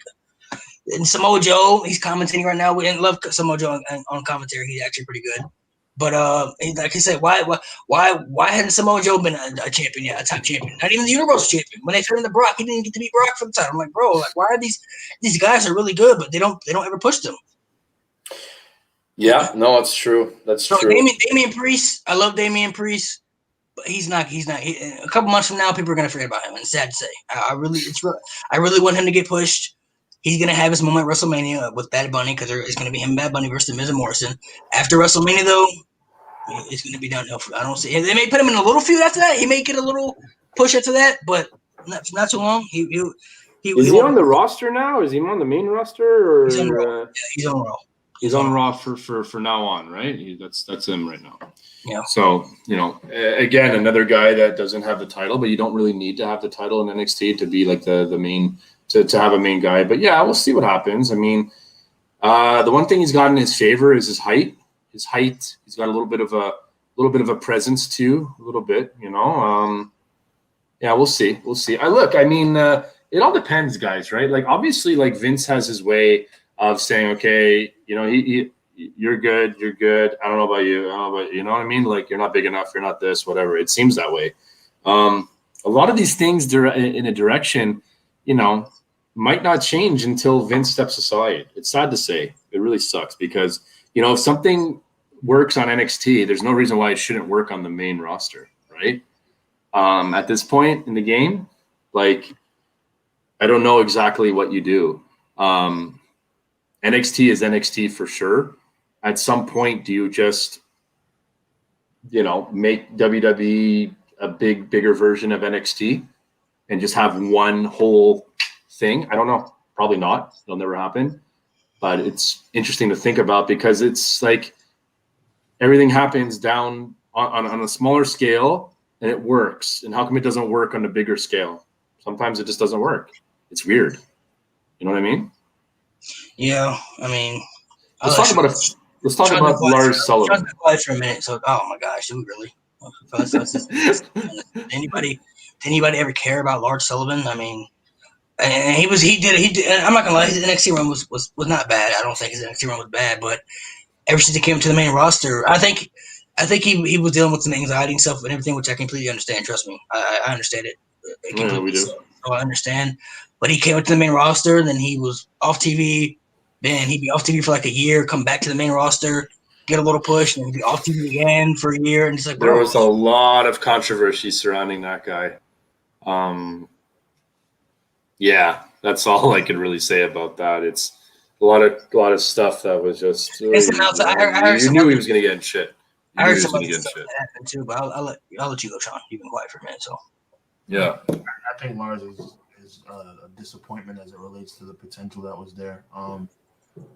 It's unfortunate, what goes on when it comes to anxiety. I mean, I sympathize with your brother for that, but outside of that, you just look at the push that they gave him, the hype. They brought back the old school like teaser vignettes, like when Razor Ramon was about to debut, and all these people back in the day, they did Lars Sullivan like that. They gave him an opportunity to really be a star. And as a matter of fact, the Lars Sullivan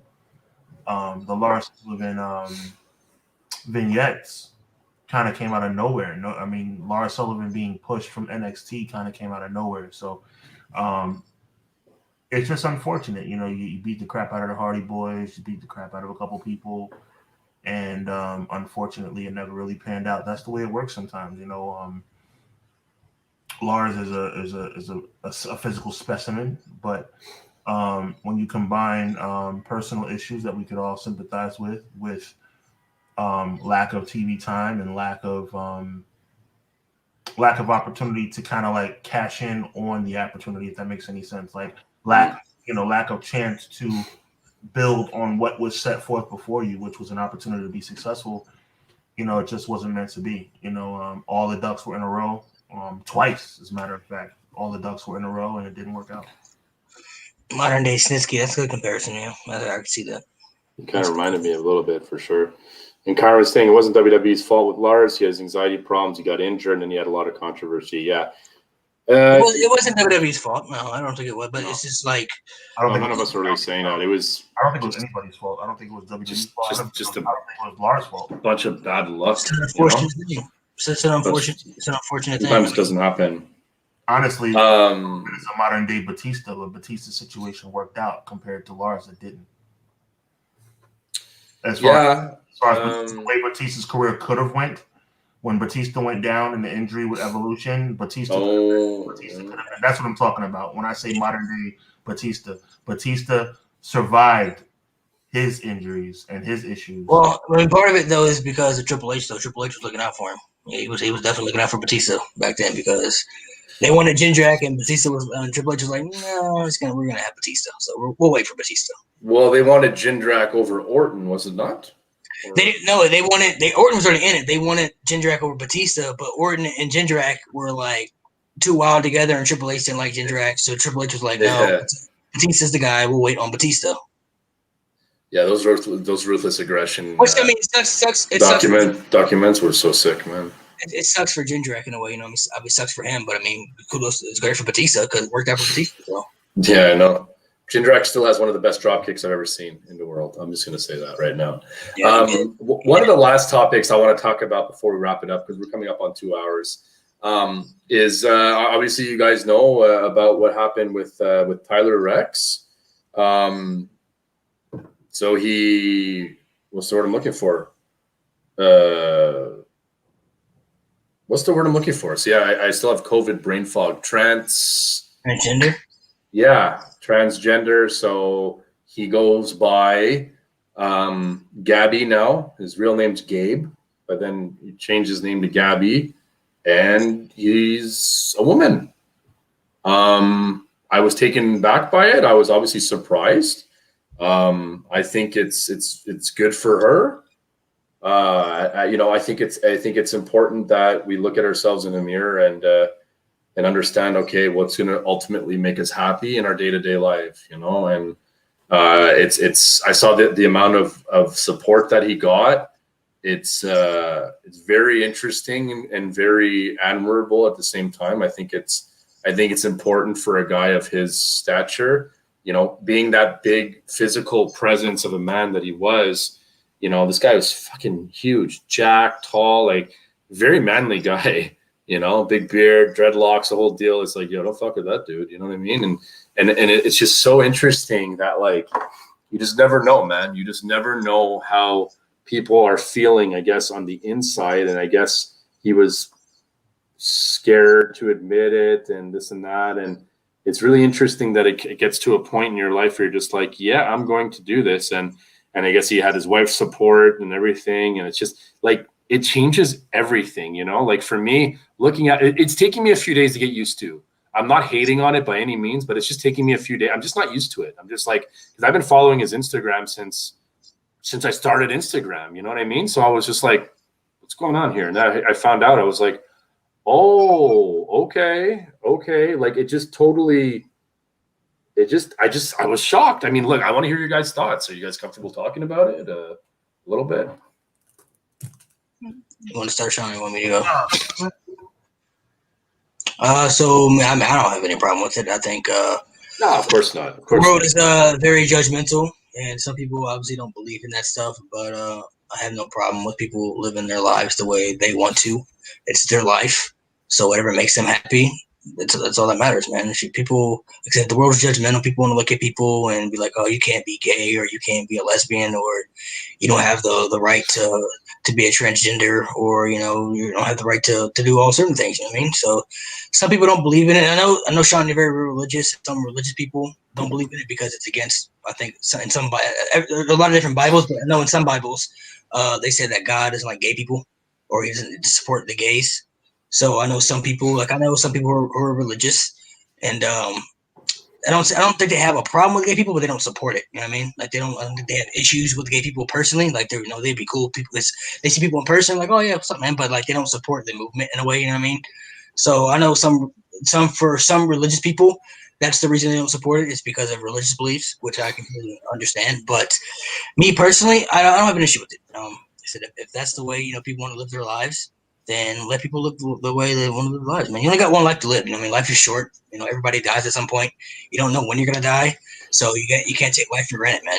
You gotta appreciate life as it is, taking it by day, like I say, because you're not promised tomorrow, man. So we don't know what could happen tomorrow. We don't know what could happen in 20 minutes from now. So yeah, I'm fine. I'm totally fine for her. I'm happy for her. So what do you think, Sean? I mean, I am a Christian. A lot of people know that about me. And the Bible does talk about it. But I always have been a person that, as much as I love the Lord and stand on his principles as best I can, I've also understood that I'm not a perfect man. So, not to get too deep with y'all, but like I'm not a virgin and I'm not married. That's not correct according to the Bible, right? True. I've cussed before. That I cuss when I speak sometimes. That's not of the Bible. So I say all that to say this: even though I'm a heterosexual straight man, I don't judge those that are not. As it pertains to the lifestyle, I mean, that's their choice. It's not something I choose to partake in, but I would certainly not condemn her for making the choice that she made. Her choice is between her and God and her family. And who am I to in a glass house and throw stones? I would never do such a thing. So I pray that that things go well for her. lifestyle choice or not, me being a Christian, again, the Bible does say certain things about that. But I, as a human, yes, I identify 100% as a Christian man. I identify myself as a straight heterosexual man, but I also identify myself as a human being that's flesh and bones. So I would never stand in judgment of anyone. We all have sinned and fallen short of the glory of God. So there's no way that I could sit here with as many sins that I committed. Women love me. That's the way it is, brothers. Women love me, and I've partaked many times before marriage. I will not stand in judgment. There's no sin bigger than the other, so I'm not going to stand.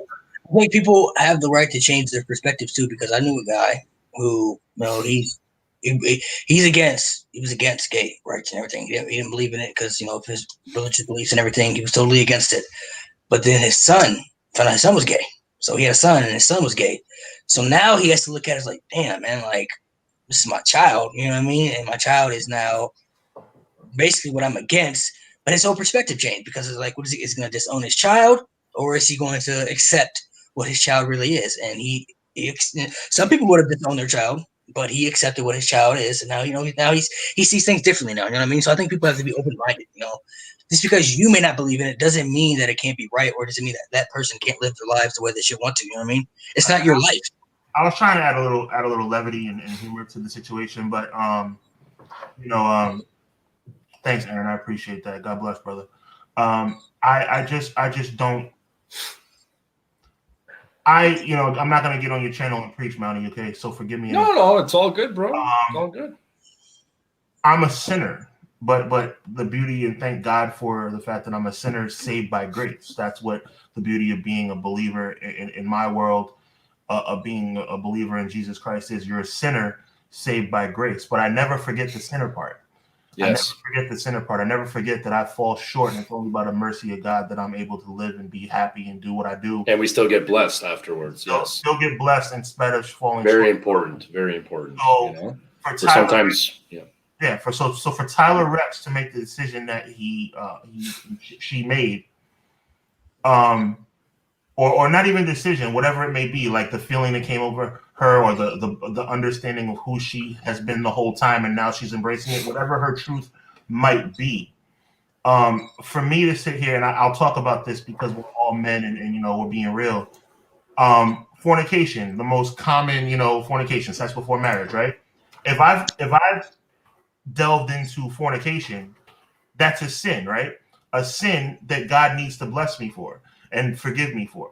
So who am I, even as a heterosexual straight man, Christian man, who am I as someone who falls short every day, even if it's in my mind, cursing somebody out, flipping somebody off who cuts me off when I'm driving? Who am I to pass judgment on anyone? That's the reason why I would, if I saw Tyler Rex in the street, I would shake her hand and say, God bless you, go in peace, and I hope you live a very happy life. That's my truth. I agree. I mean, there's nothing more. I couldn't agree with that anymore. Obviously, you said so many words that just made complete sense, and that's why I wanted to bring it to light on this channel. Like, this is a channel that brings in a lot of love, a lot of peace, a lot of different views. There's no hate. There's no hate on this channel whatsoever. And I think all of us have gotten closer over the last year. We've been through a lot of shit, guys. Pandemic, Black Lives Matter. We've seen some crazy shit. It got us closer and everything else. So I mean, if this situation had to happen in order for, or not have to happen, but the fact that it did happen, and then everybody around her got closer and supported her and made it, like, because she looks happy, man, and I like that. I like to see people happy. Seeing people happy makes me happy. You know what I mean? And these people, obviously, that can't get behind that. There's always going to be people that can't get behind. They're not going to understand. Look, I don't understand it. I don't understand how one day you could be there and like, I like women and this and that, and then the next day, like, you're like, that's it. I like men now. Even though I had 2 kids with you and I've been married for 25 years, like that whole Kris Jenner thing. I don't understand it sometimes. I don't. But I don't have to fucking understand it. It's not my life. But I'll support you, because the way I think of it is always like, what would I do if that was my brother or my uncle or my aunt or whatever? I'd fucking love them no matter what, So why the hell shouldn't I give that same respect to that individual as well. One of the biggest problems of the world is that people judge people based off, the color of their skin or the way they look, or it shouldn't matter. You don't judge people that way. You judge people by the character of their heart. If they're a good person, if they're a good individual.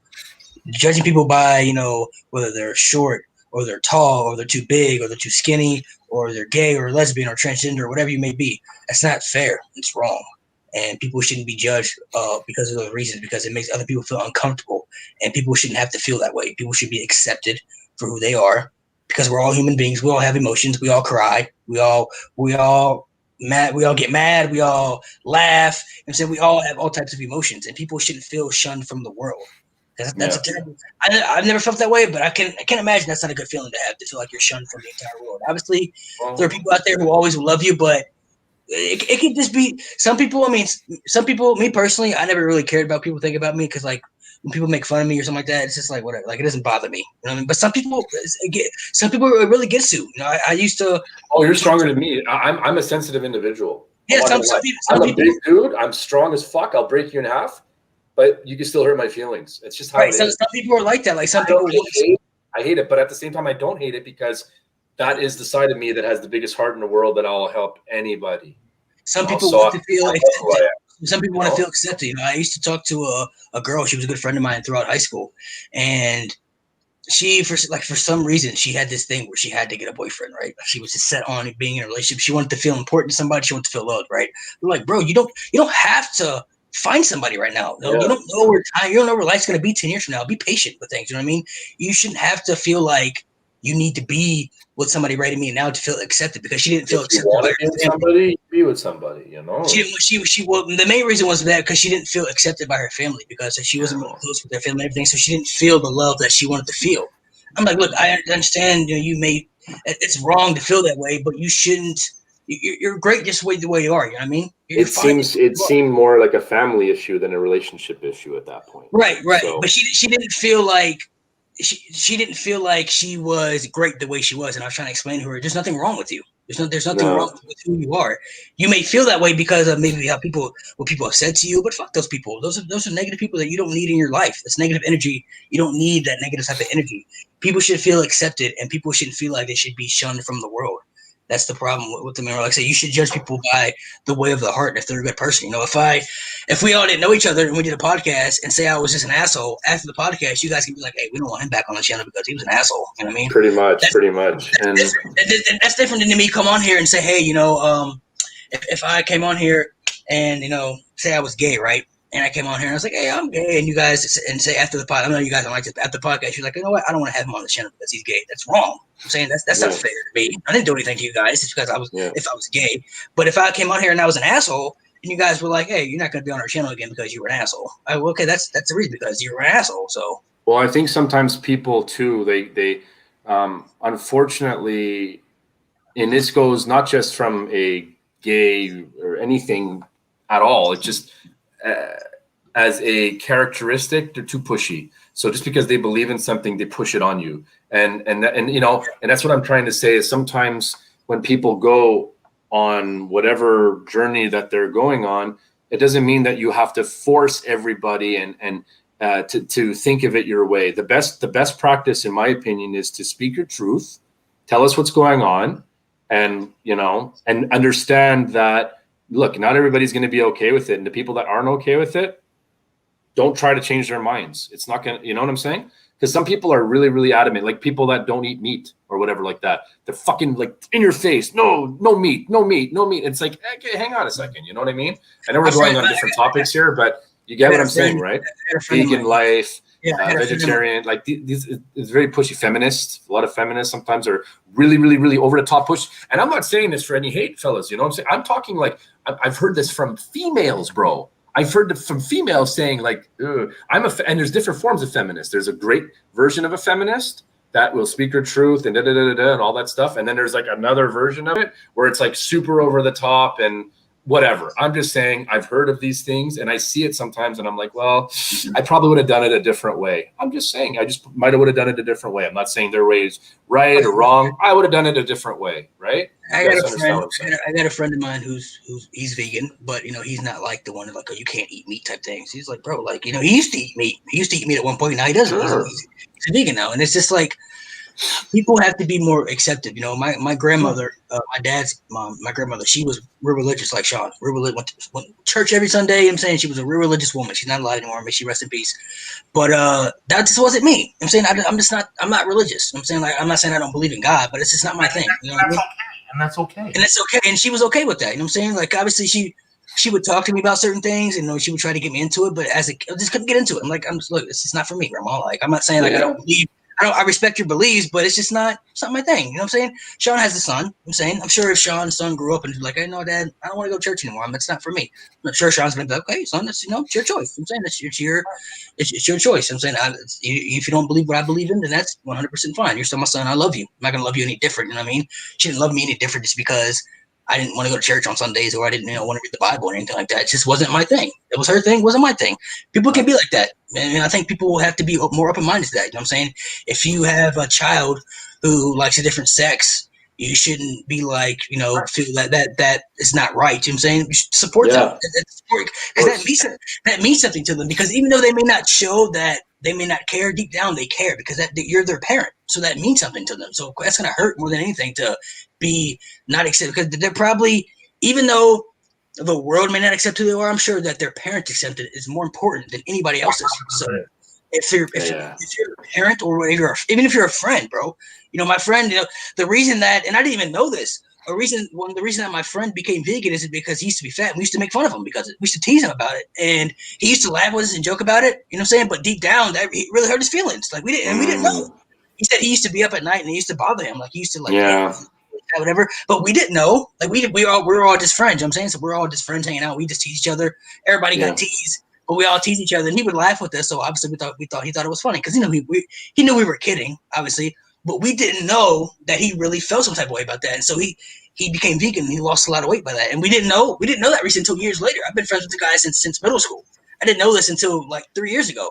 And we were just talking about whatever. And I'm like, I was always curious, like, bro, why did you become vegan? Like, I never even knew that. He used to eat meat a lot. He was like, bro, like, honestly, I did that because, man, you guys used to make fun of me, bro. And I used to feel, because he was really fat back then. He was like, he has some weight on him and he used to eat like a lot. And he was a chubby kid. And he was like, bro, like obviously other kids used to make fun of him, whatever, but I don't think it really bothered him as much as us making fun of him. But even though he knew he's like, I knew you guys were kidding. You didn't mean it. But like, it was still noticeable to him. Like, damn, like they know I'm fat. Like it made him feel some type of way. So like, damn, we felt bad. We're like, damn, bro, I'm sorry. We didn't know that. Like, it's interesting though, because like normally when people go that route, it's like, okay, it's one thing to like go on a diet and lose a bunch of weight, but it's another thing to give up meat because you want to not be called fat anymore. He doesn't eat dairy, meat, nothing, bro. He's like strictly vegan. And he looks great now. He lost a lot of weight and everything like that. He feels great about himself, but it's like the reason he did that though because he wanted to, he changed his diet because he wanted to lose weight, and people used to make fun of him about that stuff, and we used to tease him about it too, like, oh no, you got man titties or whatever, and like, we used to tease him about everything like that, and he would laugh with us and think it was funny, like, but then like when he was by himself, this is when you're in your thoughts, when you like, if you're an overthinker, I'm an overthinker. I don't know if like you guys are, but I'm an overthinker, so like it's different.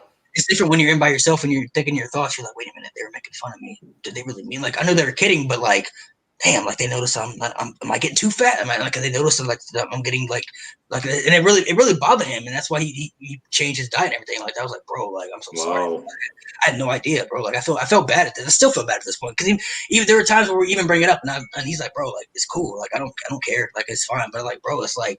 Feel bad to a certain way like that, man. Like I made him feel uncomfortable in his own skin, and you shouldn't make people feel that way. I'm saying this is my friend since middle school, bro. We tight. Me and him are tight like this. But I didn't, like I said, you never know. Even though you make fun of people like that, and they know you're your friend, you could be their best friend. It still may affect them some type of way. You don't know. You may not know that. I'm saying if all us three went to the same high school, right, and say all of us had a beard and Mountie didn't, and we were making fun of Mountie like, oh, you got a baby face. You know what I'm saying? You got this old baby face beard, whatever. He may laugh with us and joke, but then like, maybe in his house he's like, damn, bro, like I don't fit. Better get some vitamins. I better get some. Maybe he feels like he doesn't fit in. I don't fit in, man. Like maybe they'll look like a kid. You know what I'm saying? Like I don't know. Like that's a stupid example, but like maybe Mountie could feel some way like that. I mean, we get it. No, for sure.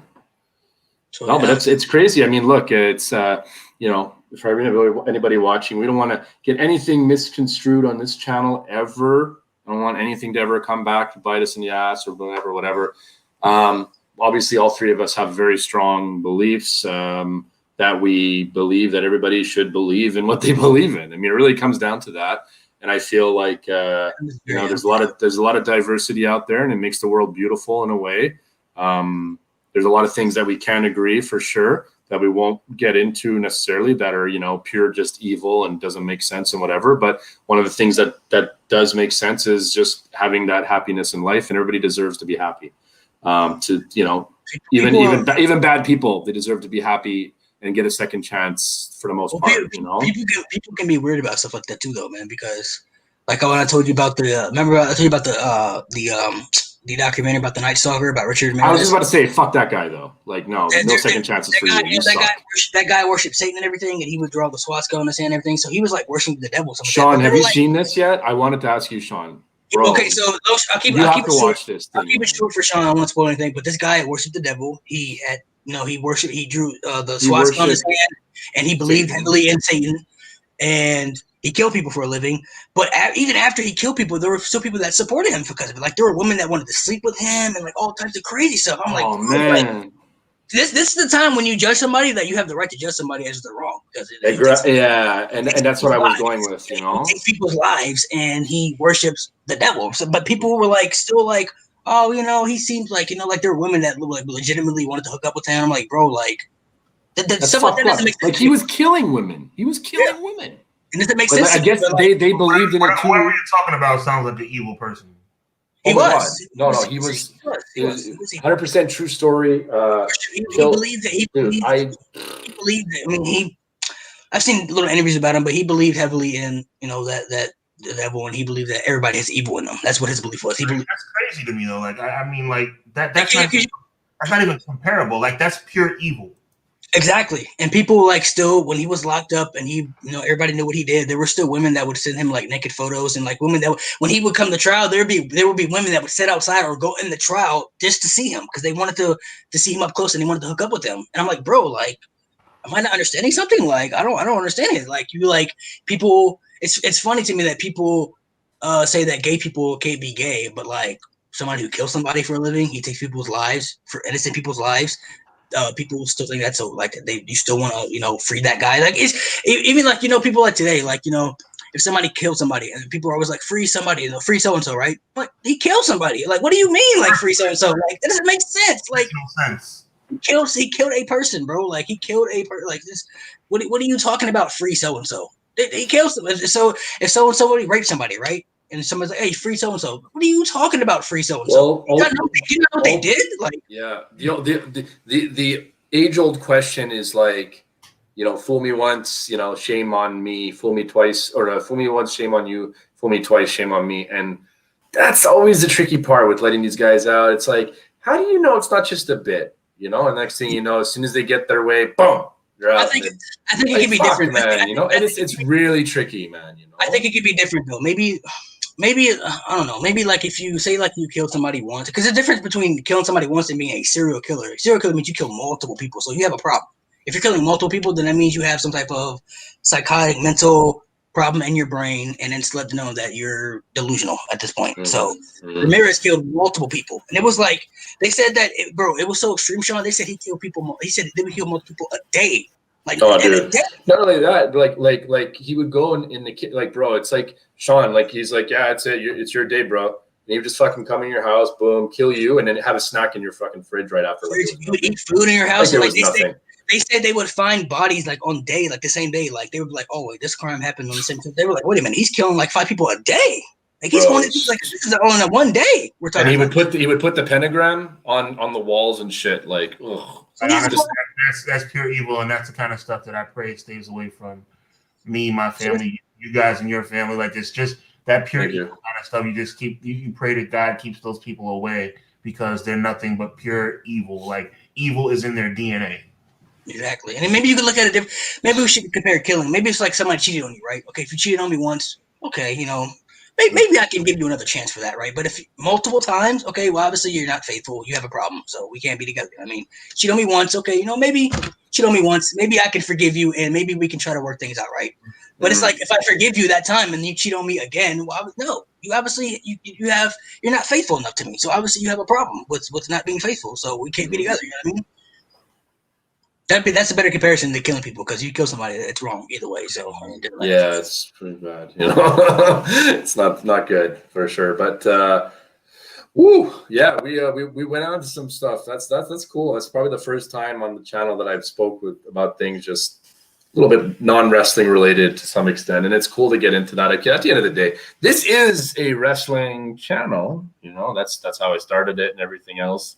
And but it doesn't necessarily mean that we don't talk about life and things like that. And I want to kind of bring a little bit of an element into that as well, because at the end of the day, all of us are wrestling fans and brings us together, but we're all in some way or shape or form, we're all life fans. Like we have different beliefs, we have different things, we have different interests as well and stuff like that. Like I even thought about like just interviewing some people from different channels just to kind of, add a little bit to whatever that somebody could be going on. I might talk about, I might bring in some guy that specifies in gaming, because, okay, cool, I'm a wrestling channel, but maybe a lot of my subscribers have gaming and they didn't know where to start, or they didn't know how to do things and whatever, and then they could reach out. So I thought about sort of branching off a little bit from just wrestling related to sort of just kind of do a couple of little different things and stuff like that, but always kind of keep the basis a little bit around wrestling to some extent, and always keep my finger on the pulse and continue that. So hopefully that could be something in the channel very, very soon. And we can all, I could have you guys on for different reasons as well. So we can talk about, obviously, Sean's got like a serious channel here, Hubbard Wrestling Weekly, talking about, different things. You cover boxing, right? And I think you cover MMA too, if I'm not mistaken, right? Sir. Yes. Yeah. So you have on Super Bowl Sunday, I don't know what time, it airs, but I know you're doing like a top 10, currently the best pound for pound boxing fighters. Isn't that right? So why don't you just tell us a little bit of how we can watch that on Sunday? Well, first of all, thank you so much for having me, man. This has been a true blessing, and I don't use that word blessing lightly. I truly mean blessing. Grateful to have you, brother. Thank you. My name is Sean Hubbard of Hubbard Wrestling Weekly. They call me the sexiest big man in the game. I know this because your girl's probably texting me while she's sitting next to you right now. That being said, on a serious note, I'm really excited about this coming Sunday, Super Bowl Sunday. The world's excited, but also myself in conjunction with Fight TV. Shout out to Joel and all the Fight TV staff over there, and shout out to people like Malik and Mountie and Kyron and Conrad and Rambo. Because of these platforms that we share with each other, Fight TV has given me a little bit of an opportunity to be kind of like de facto alternate fight analyst, which I'm really excited about. Nice, congrats, man. Thank you so much. So this coming Sunday, on Super Bowl Sunday, 2 p.m. Eastern Standard Time, I will be dropping a brand new podcast where I reveal Hubbard Wrestling Weekly's exclusive top 10 pound for pound boxing fighters in the world. Will it be Manny Pacquiao? Will it be Teofimo Lopez? Will it be oh my goodness, it might be Tank. It might be it might be Bud Crawford. You know what I'm saying? Whoever it may be, just check in and check me out. My YouTube channel is Hubbard Wrestling Weekly. Just type it into the box. HubbardWrestlingWeekly.com is my website. And first and foremost, all honor and praise to my Lord and Savior Jesus Christ. And after that, everything falls into place. Mountie, love you, my brother. Malik, love you, my brother. Shout out to Kyron. Shout out to Conrad. Shout out to Rambo. Shout out to my family. God is good all the time. All the time, God is good. Salute. I gotta know your number one when we get off here. I want to say we got number one, the greatest boxer right now. I'm gonna give you guys off the air. I'm gonna give you guys the exclusive. I'm gonna let you guys know. Just promise you don't leak it out to the people. No, we don't look at it. I don't know Oh my too much God. about boxing. I know a couple boxers. I just want to see who you got number one right now. I will tell you guys. I will give you the breakdown before the world hears it. All right. So we can So yeah, Malik. Obviously, you can find him on TikTok. I'll let him sort of promote himself. obviously Yeah, everybody knows who I am. I don't really think I need to plug much in. Wow. Did you hear this guy? Almost a year ago. This guy a every- year ago was like, "Hey, Mountie, how do I edit a video? How do I do this? How do I do that?" Wasting my Saturdays for 2 hours. My wife's like, "Who the fuck is this kid?" I'm like, "It's all right, honey. I'm a patient guy. He's gonna hook me up one day." Progression has succeeded. I mean, I'm almost a $500,000 on TikTok. You know what I'm saying? I mean, I don't think I don't think I really need to introduce myself, but I'm gonna go ahead and do it. I'm gonna go ahead and introduce myself. It was an honor for me to come on the channel. You know, I mean, obviously, to get the star power, you got to have me on here. So obviously, I understand why he reached out to me, and I understand why he reached out to me to get me on here. I was like, you know what, I'll help you out because I mean, he's usually on my channel a lot, you know. But I was like, you know what, you need it. I'll be on here. Don't worry. I need it. He says. I'll help you out on here. No, I'm just kidding. You're about to take your second bump, kid. That was my little heel. That was my little heel. My little heel. And There you go. You did it well. But follow me TikTok Narcolepsy194. Everything on my social media is Narcolepsy194. Twitter, Instagram, YouTube, TikTok as well. If you're a wrestling fan, definitely follow me. You know, I always do things on my TikTok to get my fan base interactive, whether it be top fives or whether it be debates about booking regions, whatever. Everybody has their opinions and everything. Have their opinions on there. I did a video a while ago about who I think the 4 biggest stars in WWE history were, just WWE in general. And I didn't have the Undertaker on there. A lot of people were coming at me because Undertaker wasn't on there. I'm like, bro, like, I'm sorry, like, Undertaker's not on there for me, bro. Like, I mean, a huge star, but the other 4 guys I had on there, all the 4 guys were the face of the company at some point. So I feel like they have the valid reasons to be on there. So, and I'm open to all his opinions, bro. It's all love on my channel. Nothing but love. Make sure you guys give us a follow. Give you guys a follow. You guys are great.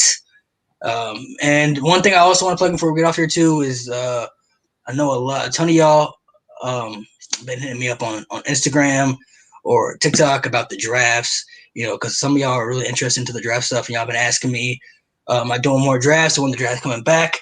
The drafts are coming back. They're not gone. Just one of the guys he's going through some family stuff right now. So we kind of taking a break so he can kind of be with his family and go through his stuff that he's going through. So I don't know when the draft's coming back. I can't give you a time. I don't know when they're coming back. I don't know when. I just know they'll be back eventually at some point. So just be patient. I know you guys been asking about me. Just be patient. I'm glad you guys are into it. So just be patient, and they'll be back. Whenever he tells me he's ready to go, they'll be back. So just like Edge. Mountie, can I have 30 more seconds of your precious airtime? Yeah, absolutely. Go for it. All right. I know I joke around with the sexiest big man in the game. Actually, it's not a joke. Girls really do love me, but I do want to give a big shout out to my girlfriend. You know who you are. Appreciate you, boo. I know. I just caught the text. I just caught the text. The sexiest big man in the game thing. I know. I love you, girl. We're good. Appreciate you. Yeah, put it in. He's in trouble now, y'all. He's in trouble now. Plug that in. He's gonna put that in for the world to hear. She was watching like, excuse me? What do you I had to handle that, man. Had to handle that. I can hear Sean afterwards. I just told the world that I am not single. Right. Okay. You know what's gonna happen now? Sean's gonna go off air. He's gonna be like, you just ruined my persona. It's over now. My entire persona. Can never be the same. Sean's gonna go Ric Flair on her, man. Still the sexiest big man in the game, but I am off the market. Yay. As am I.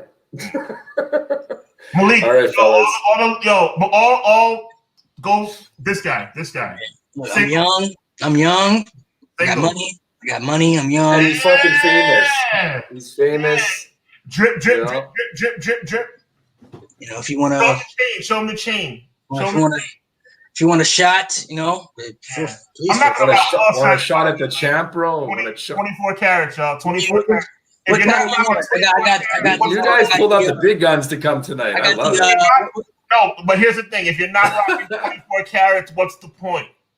If you want a shot at the belt, I mean, it depends on what belt you need. Whether it's the undisputed title, you can come and get a shot at the world title. You can come and get a shot at the spinner WWE championship, or if you want a little old school. little old school. Come and get a shot at the Winged Eagle Championship. My man right there. So, I think I think me and Malik are trying to make right now. If you're not, I'm saying it one more time. If you're not rocking 24 carats, what's the point? my gold chain with the cross is 10 carat. And stop! You're being modest. It's at least 14. I know you better than that. I guess we'll have to wait and find out for sure. Just one more thing before we get off here, Mountie.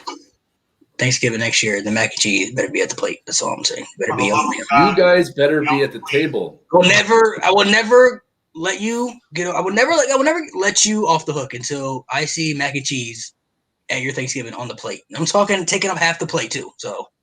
Now I will do you a favor, Mountie. I will do you a favor because I believe we're all going to be together at least around the holidays, whether it's November. The first week in November, whatever it is, we'll have our Brothers Giving. Let's put it that way, Brothers Giving, man. Check this out. If you need me to supply the mac and cheese, I can do that. Just to get your feet wet, I can do that. We all got mac and cheese we can supply. So I mean, we can bring. You know what I'm saying? We'll figure it out. But you guys got to be at the table. But we all know who's the head of the table. Can we just make sure it's seasoned though? Seasoning and right? Because it can't be dry. It can't be that dry mac and cheese. It's got to have that feel to it. So I'm a decent cook. It's got to be creamy, and that's what she said. It's got to be It's got to be like that. I mean, it's got to be. I'm gonna ask my mom for the recipe. You have to apologize again, Sean. You know what we're gonna do? You know what we're gonna do? You know what would be better? You know what would be better, Sean? Is that we should, because obviously nobody makes better mac and cheese than our moms. You're not going to convince me that my mom doesn't make the best mac and cheese. You're not going to convince Sean that way. So I'm just going to ask my mom for the recipe and send it to you. Sean's going to ask his mom for the recipe and be like, Mom, I need the recipe for the mac and cheese. And then send it to him. That way, when we come over, you have the recipes, so you should follow the instructions, and it should be – it may not taste the exact same way, but it should be – you have the instructions, so to come out the right way. I'll make it with Canadian white boy love. But you know what? Like the six pack is coming to Canada. That's going to be huge. That's right. And then the Mountie's going to come to the States the time after, bro. Oh, it's going to be fun. I love it. Boys, we'll wrap it up. Thank you so much for being on this. This was great times. We're going to have to do it again real soon. Oh, man. We should all aim for Wrestlemania next year. That's my goal. I'm going next year regardless. COVID, no COVID, I have to go because I've never been to Wrestlemania. I feel like if you're a wrestling fan, you have to experience Wrestlemania at least once in your lifetime. So the only time I won't go is if somehow I have like a brand newborn baby or my wife is due around that time. That's the only way I want to come. I want to come with you guys. We got next year WrestleMania's in Texas, which I've never been to Texas either. So I mean, we got a whole year. We got a whole year to save up, build up. You know what I'm saying, so let's make it happen. We got a whole year to. Real talk, like all jokes aside, I'm super down. I'm gone. We're not joking, man. I can't speak for everybody else. We obviously got to talk to everybody else and everything because we're talking six pack. We're talking a photo in the same room. We're talking all of us hanging out in the hotel. We're talking me interrupting Malik and him interrupting me in real time. This is gonna be great. And we are talking recording together in the hotel room. Oh, fuck yeah, man. Next year, live podcasts. Next year, regardless, I'm going next year. I know I'll be able to go next year. Now, other people, whatever. You know what? I'm saying it right now. I'm going to. Let's do this. I'm for sure going next year. I was gonna go. I told Rambo last year we were gonna go last year for sure. I know. I told him last year it was gonna be me, Rambo, bro. And it wasn't meant to be, but this is meant to be. This is meant to be, man. It's going to be even bigger than just you and Rambo. You're going to be you, Rambo, Conrad, me, Sean. Next year in WrestleMania in Texas. That's it, right? Hopefully, Tyron. Fuck, my bad. Jesus, and he's in the chat too. Hopefully next year. I'm missing somebody. Hopefully next year by WrestleMania we can have a full packed house next year. We'll make it safe. Hopefully next year we can have a full sold out pack. So WrestleMania next year in Texas though, I will be there. I hope to see all you guys there too. So I'll be there next year because I have to go to WrestleMania at least once in my life. I could have went this year, but I was like, you know what? I could have went this year. I could have went this year, but COVID was too soon for me. It's like, too soon, a little bit too soon for me right now. I don't want to push it. You know what I mean? But next year, regardless, COVID, no COVID, if I had to wear a mask, I wear a mask. I don't care. I have to go at least once in my life because last year struck me to the core because Me and Rembo planned this out for 2 years. We're like, you know what, man? We're going. We're in there. We got the tickets. Everything's bought for. And then COVID hit, and it's just like I couldn't believe it. I thought this was. I was questioning myself for a second. I was like, why is this happening? I don't understand. Like, this is my first WrestleMania, and I can't go. Like, imagine how Drew McIntyre felt, my friend. You were a fan. He was main eventing. And I was more excited because of the people that I was going to get to see. I've never seen Goldberg in person. I've never seen Taker. I could have saw Undertaker's last match live. It would have been his last match ever in person. Brock Lesnar, I'm saying John Cena was going to fight The Fiend. I'm like, oh, it's going to be great. I'm saying this is going to be a great night. Okay, it's going to be an awesome night. And then COVID hit. But you know what? Next year will be better. We will be among the 110,000. Next year, we will be there. Texas is going to be lit. Hopefully, they have NXT TakeOver around that time, too, because I've never been a TakeOver, too. So. Yeah, man. Amen. All right. Looks like we got something to look forward to on the channel and in real life, obviously. All right, guys. Mountie Maniacs, we are out. I'm Ed the Mountie, as you all know. Hubbard Wrestling Weekly. I put both of these guys and Narcolepsy Boy, Malik Kelly. I put both of these fine gentlemen here, their channel in the description or in the chat, I should say, both of them. So go follow them ASAP because it's some really great content and they're amazing people. All right, guys. So you guys take it easy. Fucking rip them, baby. Come on. Have a good one.